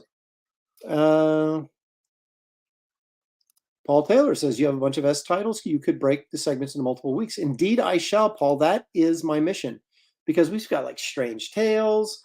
We've got Submariner. We've got, other S titles, Superman. Danky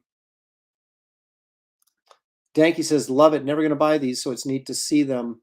Yeah, it's like I got these before they really exploded. I mean, they were already worth something when I bought them, obviously, but not like they are now. So it's fortunate when you can get in before something explodes and you can't afford them. Okay, so that's the comics, but what else, Aaron? What else are you going to show me today? Well, I'll tell you, we're going to find out just exactly.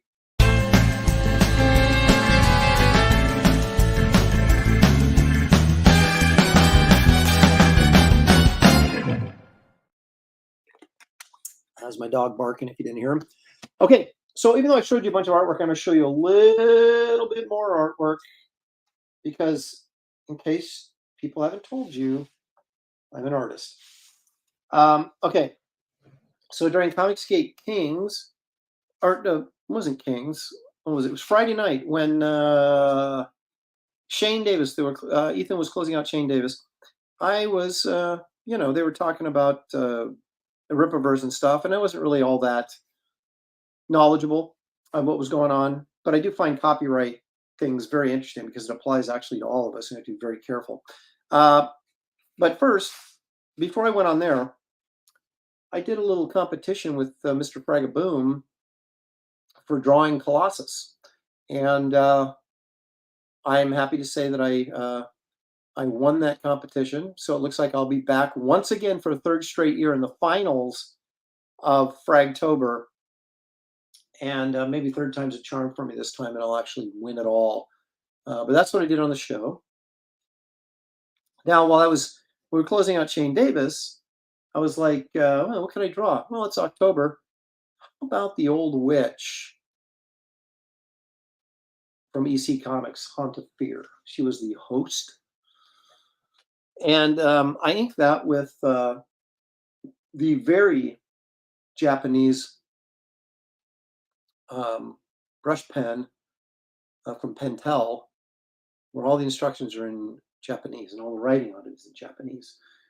So I can only guess that I'm using it correctly. But there you go. And there was a little whiteout in there for the hair. As you can see, you can kind of see the whiteout in there. There you go. Kind of put some highlights in the hair. My mom always just shakes her head when I draw. She's like, why do you draw ugly people all the time? And I go, because they're fun, Mom. Drawing ugly people is much funner than drawing pretty people. And so I was working on this too, because it is October. And this is Uncle Creepy from the Warren magazines. And I'm using that Pentel brush pen again. And I'll probably finish this up tonight just as kind of, just for fun and giggles. But this is my recreational art. Tomorrow I start that painting of Kit Carter, and we shall see if I can get it done in a week. I think I can, but there you go. We shall find out. But you can see that Pentel. Actually, look at you can get some good lines out of it. And I got some dry brush, you can see right there.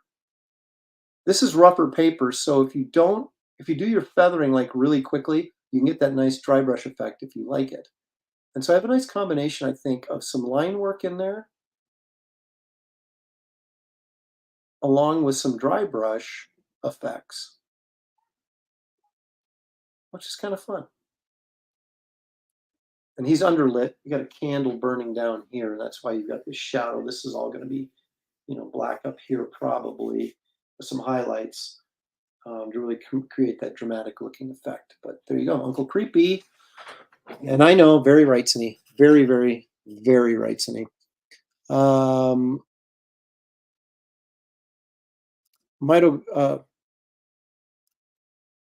Where is it? Indeed, more fun is in drawing ugly people. And this, of course, is Kenneth Roquefort.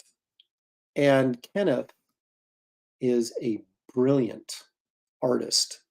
And I don't say that lightly, but there's very few people I'm jealous of, and I am jealous of Kenneth's ability.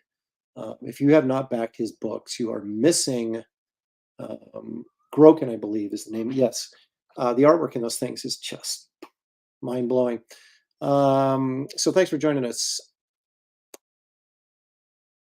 Yeah, there he is. See, Roca Force. So thanks for joining us, Kenneth. I appreciate it very much. Anyway, so let's get serious now, if we can, just for a moment. And let's take a look at my top 5 for this week. Oh, geez, you know what? I didn't. Oh, I knew I forgot something. I do have a top 5, but I didn't do the intro. So you'll have to forgive me that I don't have an intro for the top 5 this week. Oh, embarrassing. Not really, but it is kind of disappointing. That's what happens when you do all the show prep like at late Saturday night. You kind of forget stuff. I wonder. Yeah, I don't have it. Okay, so just pretend Aaron's top 5. Okay, so here we go. Aaron's top 5. Now these are my top 5 monster films, modern monster films. Now we did classics, if you remember, Bride of Frankenstein, those type of thing. This is my modern. So I'm saying anything post 1970, okay, that I actually could have seen in a theater. So Universal monster movies, Creature from the Black Lagoon, none of the Hammer films, none of that stuff count. That's out. These are what I would consider my modern monster films. And before we get started, let me pull this up because this would actually be number 6. And the reason I do this, I do a little cheat because there's always a few I'd like to get in, but they don't make the top 5. And Twilight Zone, the movie, would be probably on my number 6. And here's why. Because that crazy segment with John Lithgow, originally done by William Shatner on the television show, but where there's a gremlin on the wing of the plane that's sabotaging the plane. I absolutely love. That was directed by George Miller. I love that segment of this movie. And the Joe Dante one is okay too, with the cartoonish monsters. Those creations were all by Rob Bottin, of course, who did the makeup effects for The Thing. Spielberg's portion in this film is Spielbergian. It's cute. Not Mary Poppins, Peter Pan-ish, but yeah. And of course, the tragic John Landis one where Vic Morrow and the 2 children were killed. That's actually a pretty good segment, but it's kind of hard to enjoy it when you know the story behind it. But the George Miller one, where John Lithgow is, there's a man on the wing, going crazy on the plane. Awesome. And of course, the late, great Stan Winston designed the Gremlin. So there's nothing not to like about that segment. And I liked the Dan Aykroyd intro, and you want to see something really scary, and Albert Brooks, and then of course he ends up being the ambulance driver at the end, picking up John Lithgow. So it's kind of fun.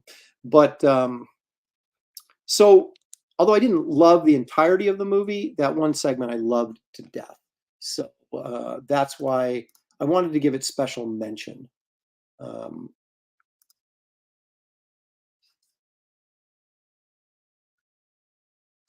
Angela Curry says Lithgow was also in Harry and the Hendersons. Coincidence? I think not. And you're right. You're right. I don't think it was a coincidence. There's David Brohawk Williams. Of course, you get an exclusive David Brohawk Williams trading card when you sign up early for Kit Carter. The link is in the description of this video. So you want to get over there and put in your name. Christina Lynn says, I can't take it anymore. Have a good week. Goodbye, Christina. Thank you for joining us. Okay, so now let's get into the actual countdown portion. Number 5.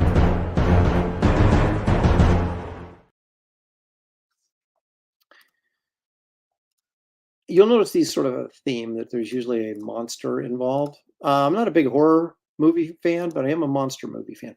Alligator, written by John Sayles, who is actually quite good.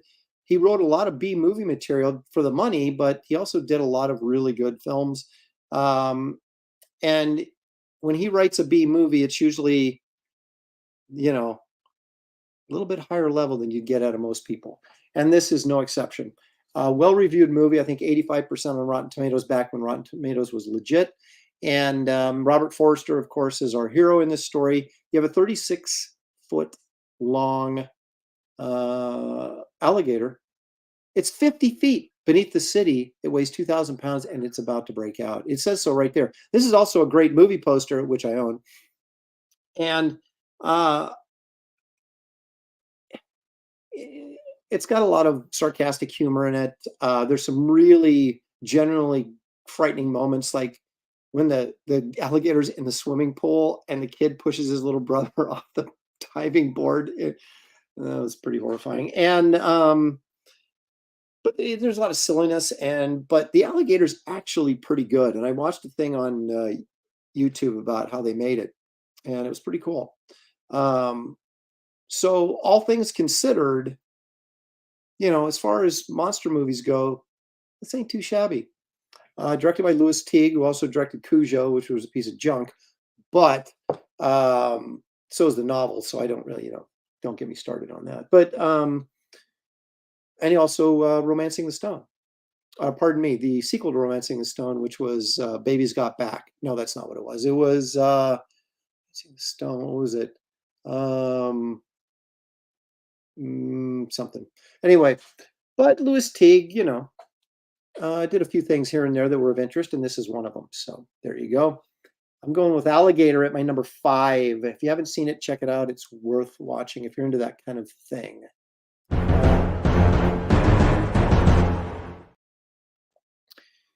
Number 4. Now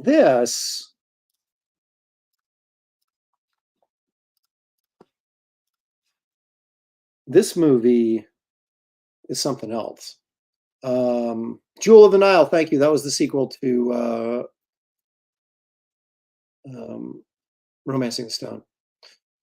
Let's see. Someone says Anaconda with John Boyd. King Kong, I love King Kong, but until the ice skating scene, and then I hated it. So I felt there was what's her face, the blonde, I can't think of her name, was like too much in love with King Kong for my tastes. But otherwise, there was some great stuff in that movie, but it was way too long. Okay. Victor says, my grandma went out with that guy. I can only assume he's talking about John Sayles or Louis Teague, one of those two. The Fly. Now, The Fly got a lot of buzz when it came out. It was 1986. I was in film school, and everybody was talking that Jeff Goldblum was going to get an Academy Award nomination for his performance. He did not. But the buzz was that he was going to, and then, of course, the comparisons made to the only other horror film up to that point. I guess you could say Silence of the Lambs is a horror film, but not in the same way this is a horror film. But the only other person that had been nominated and won for a horror film was, of course, Frederick March for Dr. Jekyll and Mr. Hyde in 1931. So there was a lot of talk that Jeff Goldblum was going to be, nominated for this. He, of course, wasn't. But this is David Cronenberg, which means it's sick, twisted, and weird. But for as far as Cronenberg movies go, it's not as sick and twisted and weird as some of his other films. But it is scary. There is a monster in it for sure. Great performances all the way around. Really kind of an intense, grotesque mood piece. Yeah, body horror is. I don't understand what what Cronenberg's fascination is with it, but that is actually right. Moromi says body horror.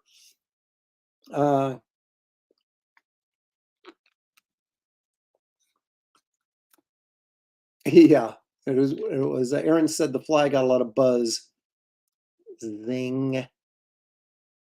1933 King Kong, still the best version.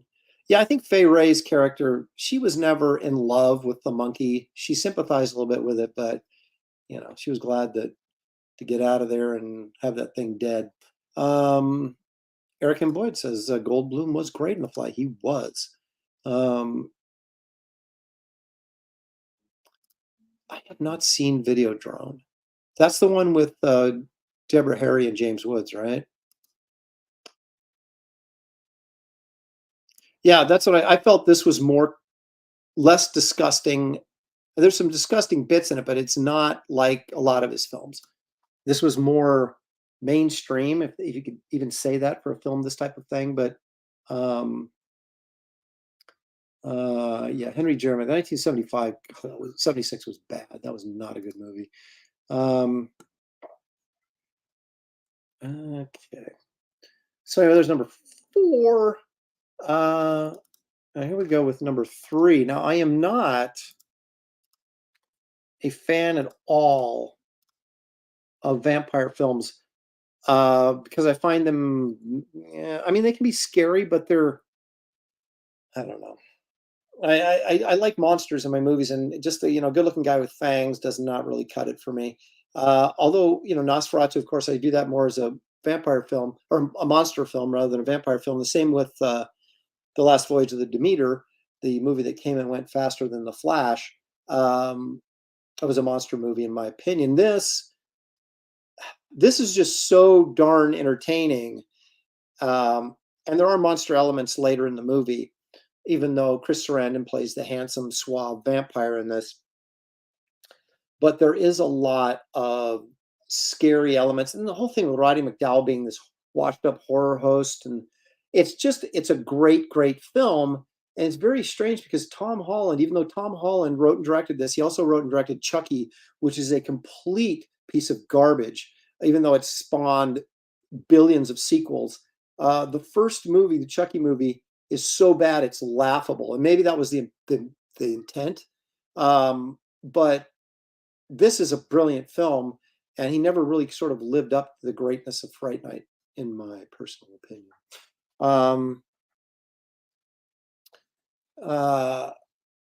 Yeah, there it is. Paul knows, isn't that right, Charlie? Yeah, this is just, and I love that. Welcome to Fright Night, for real. Great stuff. Great stuff. I also kind of like The Brides of Dracula, which is a Hammer film. It scared me as a kid. But I look at the reviews on that, and they're like, it's like a 1-star film. So apparently it's a really crappy film, but it scared me when I was a kid. So I have a little bit of respect for Brides of Frankenstein, or part of The Brides of Dracula, with Peter Cushing. So not as he was Van Helsing. And plus, there was a lot of hot hammer chicks that, and actually, that sort of inspired parts of Wraith of God, Blood Hunters was Brides of Dracula. So anyway, so there we go. I saw Rabid. I saw that was with Marilyn Chambers, right? That was okay.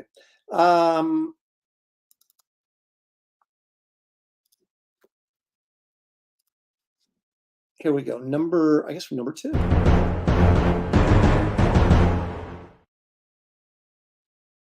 Come on, work buttons. He's pushing buttons and nothing's happening. There we go. Yeah, this is borderline number 1, but it's number 2. To give you guys an idea, when I was 18, good friend of mine, we drove down to LA. It's kind of a graduation present to ourselves. First time doing anything big away from our parents kind of thing. We drove to LA. I would never let my daughter or even my son at 18 years old drive to LA. But we did, and went to Disneyland for the first time for me. And then we went to Universal. And while we were taking the Universal tour, they had billboards and signs up all over for this movie. So I was kind of psyched to see it. John Carpenter, I loved Escape from New York. And so I was like, oh, this is going to be cool. I love big Kurt Russell fan. So I thought, yeah, this will be cool. And it was. And I know Carpenter he just posted something recently. Someone posted a quote for him about how he felt like the failure of this movie kept him from being a superstar director. And it's remarkable to me that this movie failed because it's so great. And everybody in retrospect thinks it's great, but at the time it got bad reviews. And I guess it's funny. This is why film criticism or art criticism is BS for the most part, because people change their minds, and the film hasn't changed. So why should your opinion of whether it's a great film or not change? It shouldn't, but it oftentimes does. So that makes me really question the integrity of movie critics. Not all. I think Leonard Maltin, a few guys are, they're pretty consistent. But I remember, for example, when Indiana Jones 2 came out. What was it? Indiana Jones, the Temple of Doom. And Mike Clark, who was the film reviewer for USA Today, the review came out, and I used to read Clark all the time, along with the local guy we had here in the Oregonian newspaper, Portland area, that I thought was pretty good. Mike Clark, I remember the headlines, a rousing return for Indiana Jones. He gave it 4 stars, right? But then all the other reviews started coming out about how they hated it. It was too violent, it was this, that, the other thing. And Mike Clark, by the time that Indiana Jones had run its course through that summer, he would have every week he would review a movie, and then he would be listed as, the different movies he reviewed, just with a star rating next to it, right? Then he'd review the new one for this week. And Indiana Jones went from being a 4-star on his very first review to like 2.5 stars by the end of the summer, because he obviously felt embarrassed that he loved the movie and everybody else thought it sucked. And so he changed his review, which I thought was pretty disingenuous. But I always liked Indiana Jones. Of course, it wasn't as great as the original, but I liked it. So there you go. But the effects by Rob Bottin, and just the paranoia, the ambiguous ending, which always used to irritate me as a kid, because I want to know. But now as you get older, you sort of appreciate that, sort of leaving it in your mind to kind of figure out what really happened. But the special effects were just dynamite. And of course, Rob Bottin was an understudy to Rick Baker, or an assistant to Rick Baker, and then he did The Howling and other things. But this was really his crowning achievement. And I just do not understand why this movie did not get great reviews when it came out, but it did not. But I can watch this. It's one of the few movies I can watch, like Star Trek 2. I can watch over and over and over again and never get sick of it. And The Thing is the same way. J.G. Martinez, the creatures in this film are so hideous and it's just scary to see. It is indeed true. More sci-fi than horror, but Aliens and Predator would both be on my list. I like Aliens. Aliens, though, here's the thing. Aliens, to me, is just not a fun movie. It's a good movie, and it's a horror film, and I like it. But The Thing is a fun movie. And that's weird to say for this type of film, but it is. John Carpenter knows how to bring sort of this element into his films that make them kind of an enjoyable ride. And Predator was excellent with Schwarzenegger, certainly top 10. Same with Aliens. But and Aliens is really good too. I never really dug the alien, the alien creature for some reason. I mean, I'm not saying it was a great design, very original design, and maybe the whole cockroach thing just gave me the willies to a certain degree, but I didn't enjoy the films as much as I enjoyed, say, this and The Fly, for whatever reason. And I do like the alien films, don't get me wrong. And Predator with Schwarzenegger, come on. But I look at Predator as more of an adventure film than a monster movie, even though there's a monster in it. But again, that's subjective. All right, here it is, folks. Some of you probably already figured this out, since I tend to be an open book with this material. But I got to run my little number 1 in. There it is. How many times is this going to be on the top of my list of every time I do a film list? It is, of course, Jaws. Now, it's funny, when this first came out, it was really sort of a horror film, and the shark was the monster. It was a monster movie. But the more I watch it, the more it becomes kind of a buddy adventure film with really, really high stakes. Because the genius of this movie is the characters and the relationship and the characterization of those characters, the depth of the characterization in this film And we all owe it to the fact that the mechanical shark didn't work most of the time. So Spielberg had to be more Hitchcockian in this film, and it made it just a great suspense thriller, horror film, whatever. Now, after seeing it as many times as I have, it's not scary anymore. So it ceases to be a horror film, and I appreciate it more on those other levels. Because it's not, once you take the scares out of a horror film, why do you go watch it again? Well, because the other stuff going on in the movie is fascinating and compelling.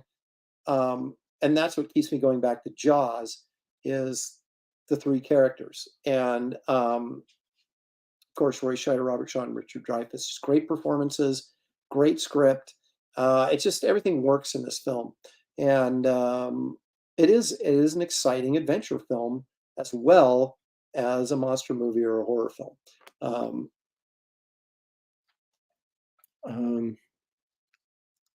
This is a great question. Would you rather be hung and skinned by a predator or asphyxiated and infected by a facehugger? I'm gonna assume that the predator kills me before he skins me, because he'd have to kill me. I wouldn't just, I'd be firing at him, so he'd have to blast me. And so I'm going to assume that I'm dead when he skins me. So there's no way I want that facehugger stuck to my face. No freaking way. I'll take the predator any day. Jaws is such a classic movie. I would watch it at least once per year. I do watch it at least once per year.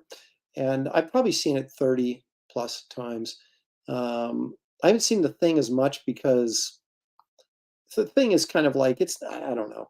You want someone to sit there and watch it with you. And there's a lot more people that'll watch Jaws with me than there is that'll watch The Thing just because it's so gross. But yeah, Star Trek 2 is the other one that I've watched endlessly, which I can watch by myself. So there you have it. Those are my top 5 modern classic monster films. Speaking of monsters,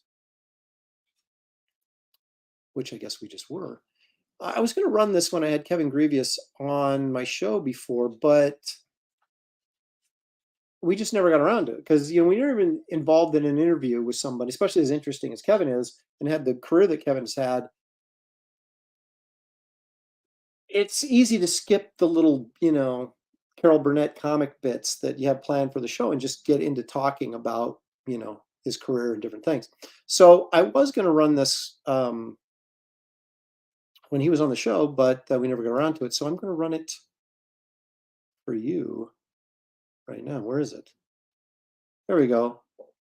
Our precious moments from yesteryear.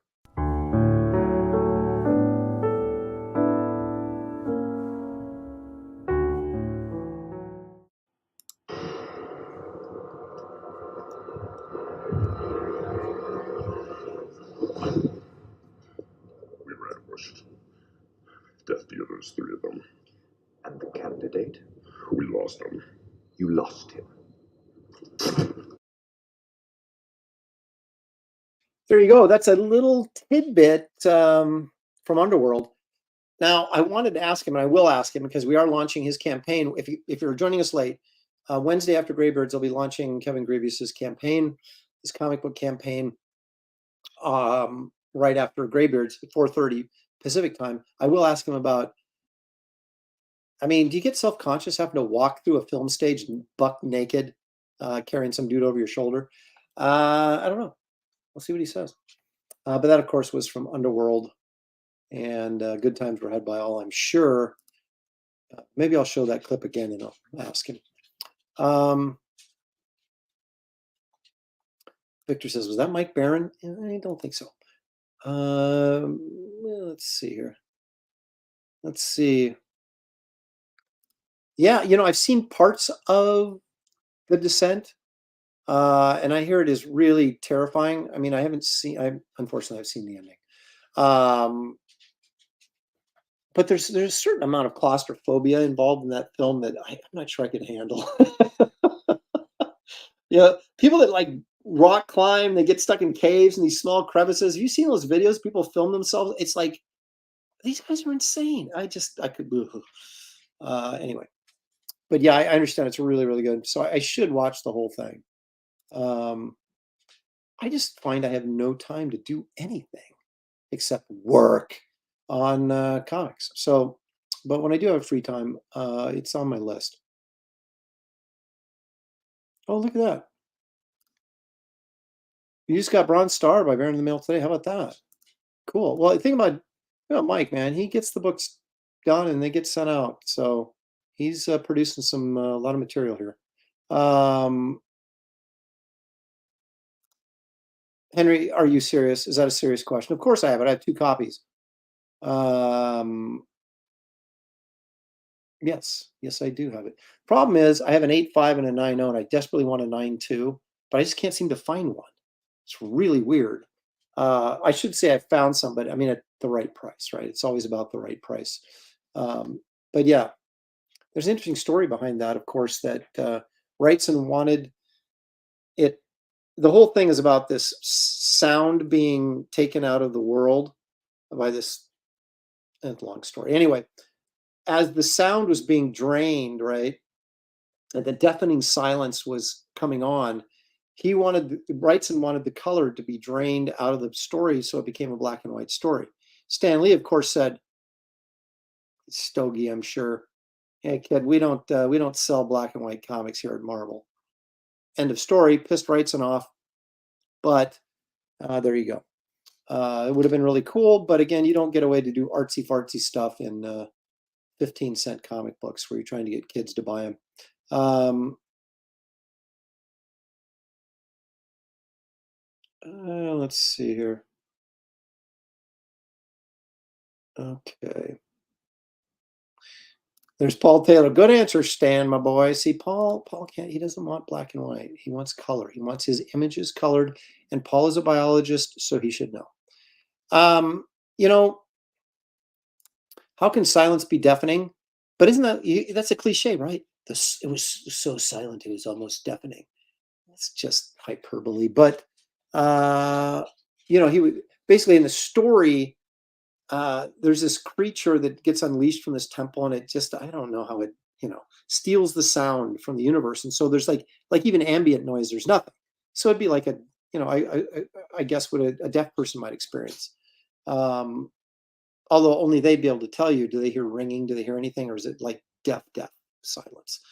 And, but anyway, they were like, taking all the silence out of the world. They were in pain, and, the opposite actually of the Star Trek, when they would do the hypersonic thing and Kirk would grab his ears and go, so it was that, but because of deafening silence. My dog is like, oh, I just realized I haven't fed him. Do you think he'll starve? I'm guessing not. A few minutes, boy, a few minutes, hang in there. Yes, but this was a color comic book. Creatures on the Loose was just a regular off the rack comic book like you see back there. It wasn't on the magazine rack, so there was no expectation that it would be black and white. Expectation was they were color. And so there you go. Okay. Paul Taylor. Sound of Silence by Simon and Garfunkel. All right, guys, it's time. I have done everything I can to just drag the show on, but we have to get to the real meat of the news this week. So let's do it.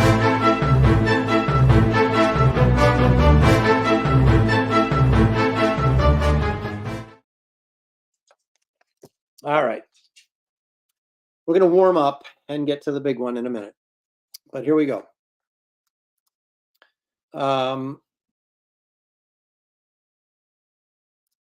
Bigfoot, Kelsey sightings. Yeah, well, okay. First of all, I don't like people that write on books, and 9.6 is unnecessary. Okay, so are you ready? Now, this one is actually real. Before I kind of sometimes would like to bring in some sightings of creatures that are actually real to kind of put everything in perspective. This is allegedly a 25 to 30 foot crocodile filmed in India. Hello, look at that thing. Are you freaking kidding me? Now, this is some exhibit. I don't even know why that's in there. That's obviously a real croc. But then they get back to this again. Look at the size of that behemoth. Now, I don't know what's going on here. There it is again. I want to get over here. I don't know that it's 30 feet long, like they're claiming, but it could be. I know one thing. It's probably 25 feet around. Look at the girth on that thing. Are you kidding me? Can you be like swimming and that thing comes up and eats you? Another saying 18 feet. The guy was saying, I was like, it could be as much as. Now they're saying 18. Well, now I'm disappointed because the guy in the voiceover was saying like 25 to 30 feet possibly. Then they're saying, oh, I know what there's. I'm trying to remember now the audio, which I can't play because I don't want to get struck. But basically, they're saying that the original speculation was 25 to 30 feet. Some people are saying no, it's only 18. But there's no, no one's obviously jumped on his back and measured him. But still, I saw an 18-footer in Australia in a zoo. Unbelievable. Like freaking dinosaurs, man.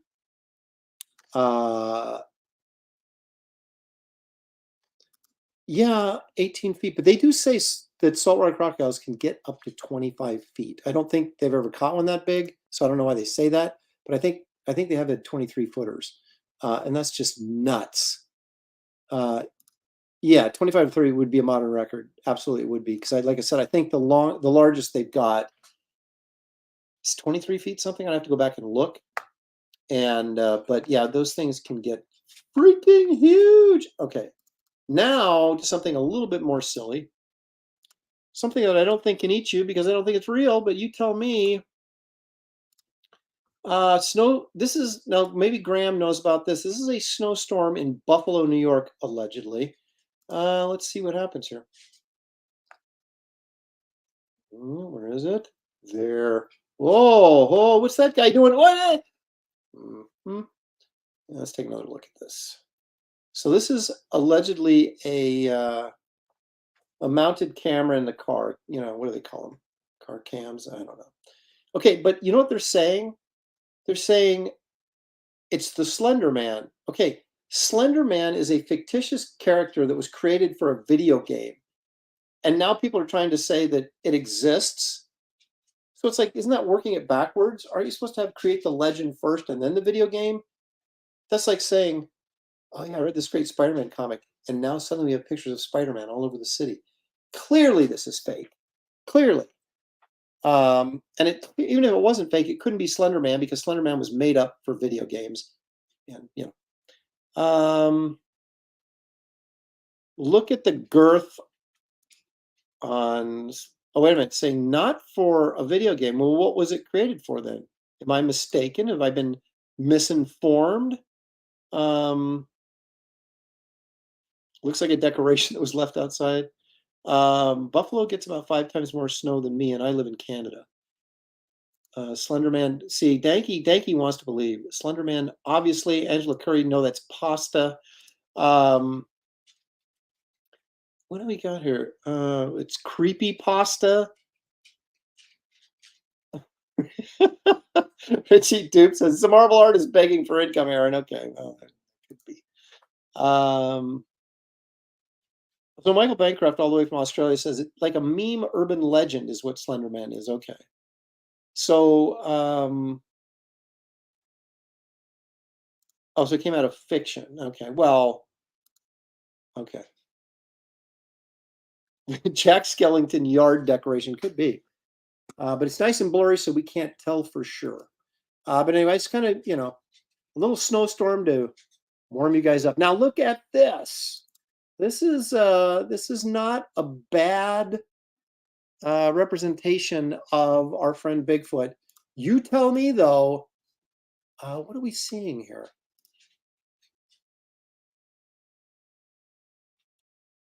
That is a big dude.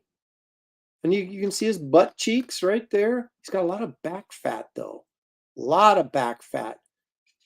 I don't even know what that is. That's fake. That's so totally fake. That's nothing. But here we go again.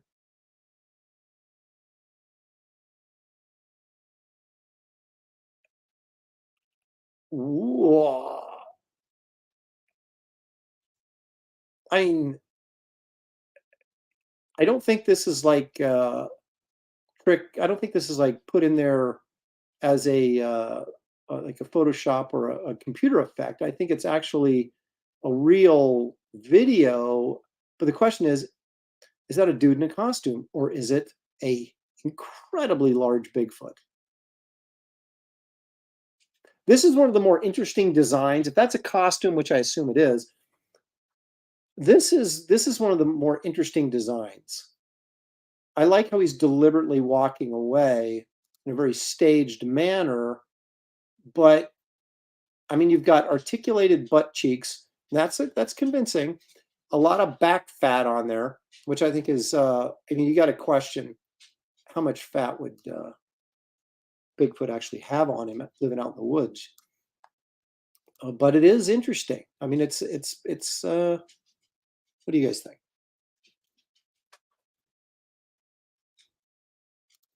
Glitch, that's the question, isn't it? Right? Why, when recording things like aliens, Bigfoot, monsters, etc., does the video resolution go to crap and the cameraman develops Parkinson's?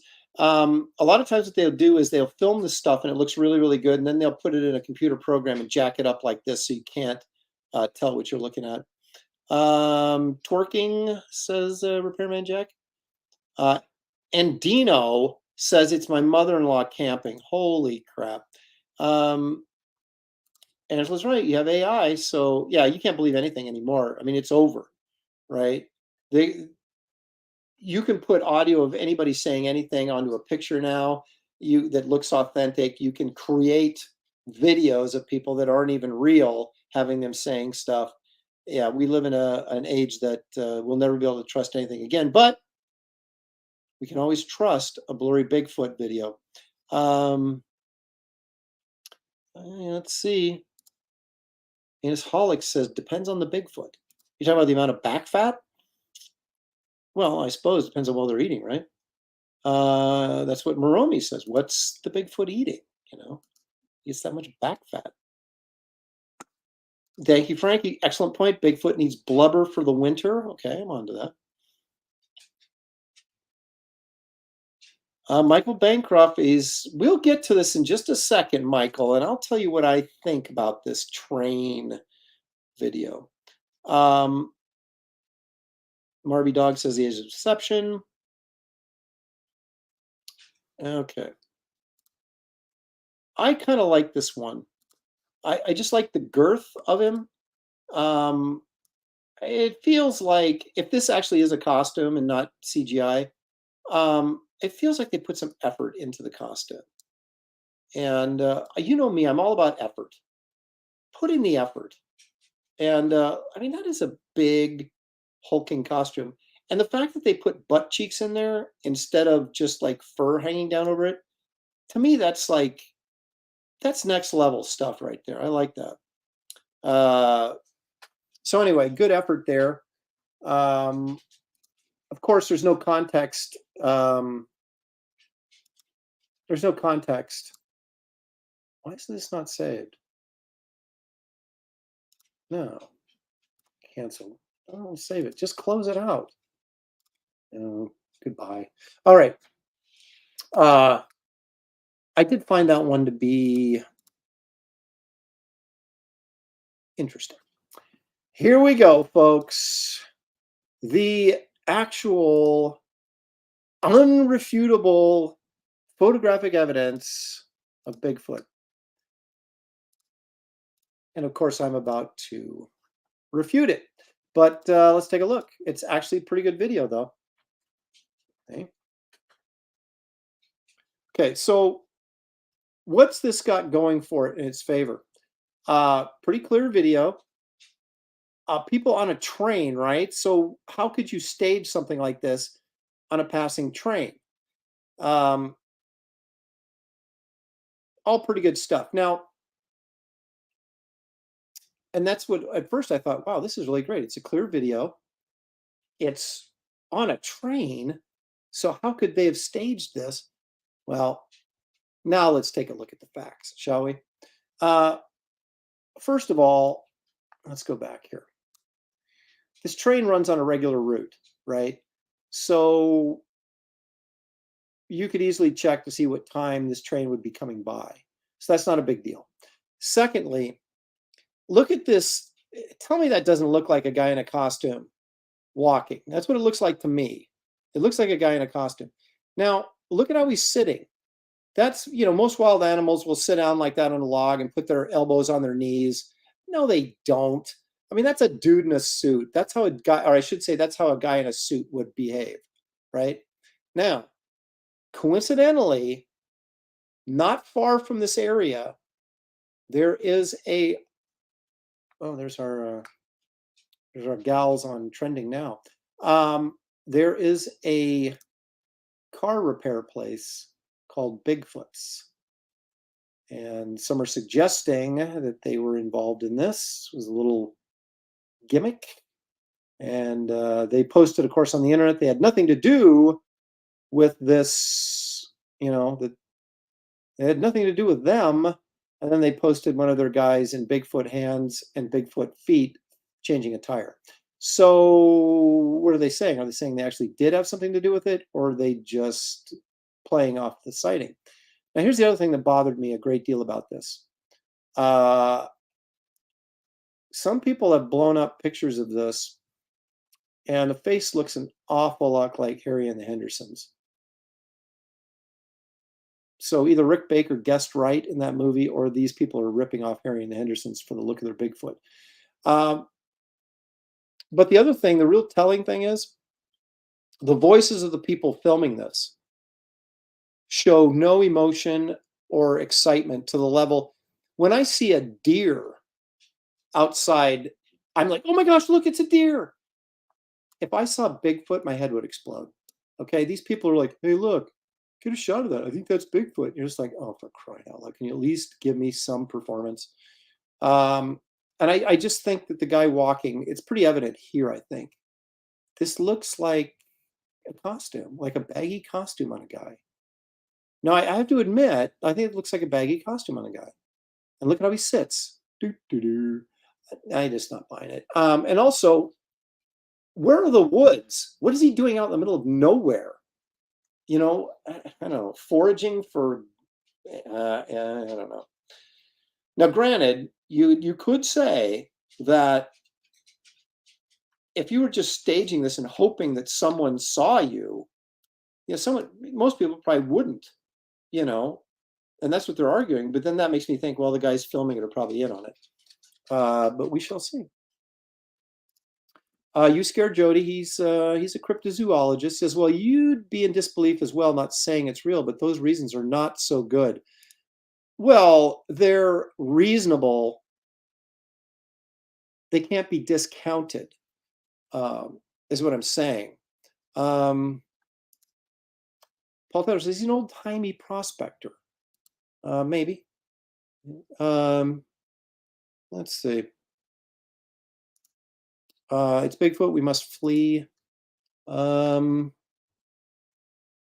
If your head exploded, your hat would hit the ceiling. Yes, that is true. Apex says it's Kevin Peter Hall walking on a field with my dog. He's saying, you know what? You should have fed me 2 hours ago. Romy, AI, probably. Anything's possible. Husker, give me that. This is live TV, man. Actually, if my head exploded, I'd be like in Scanners.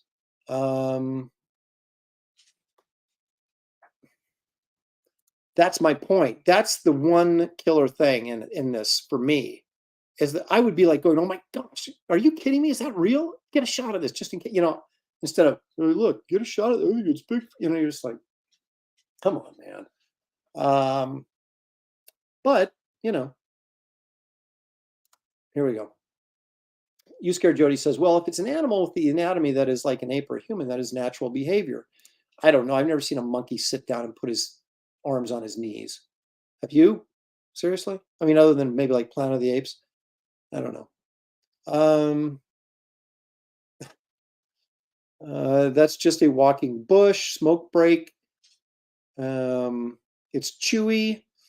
He's a Monster. It's actually pretty good. It is. This is like probably the best Bigfoot video I've ever seen. And I still don't believe it. So, you know, until somebody actually catches one and, you know, you actually have multiple sources verifying. So, look at that. And you know, yes, I'm watching a monkey right now. Wah, wah, wah. Watch this.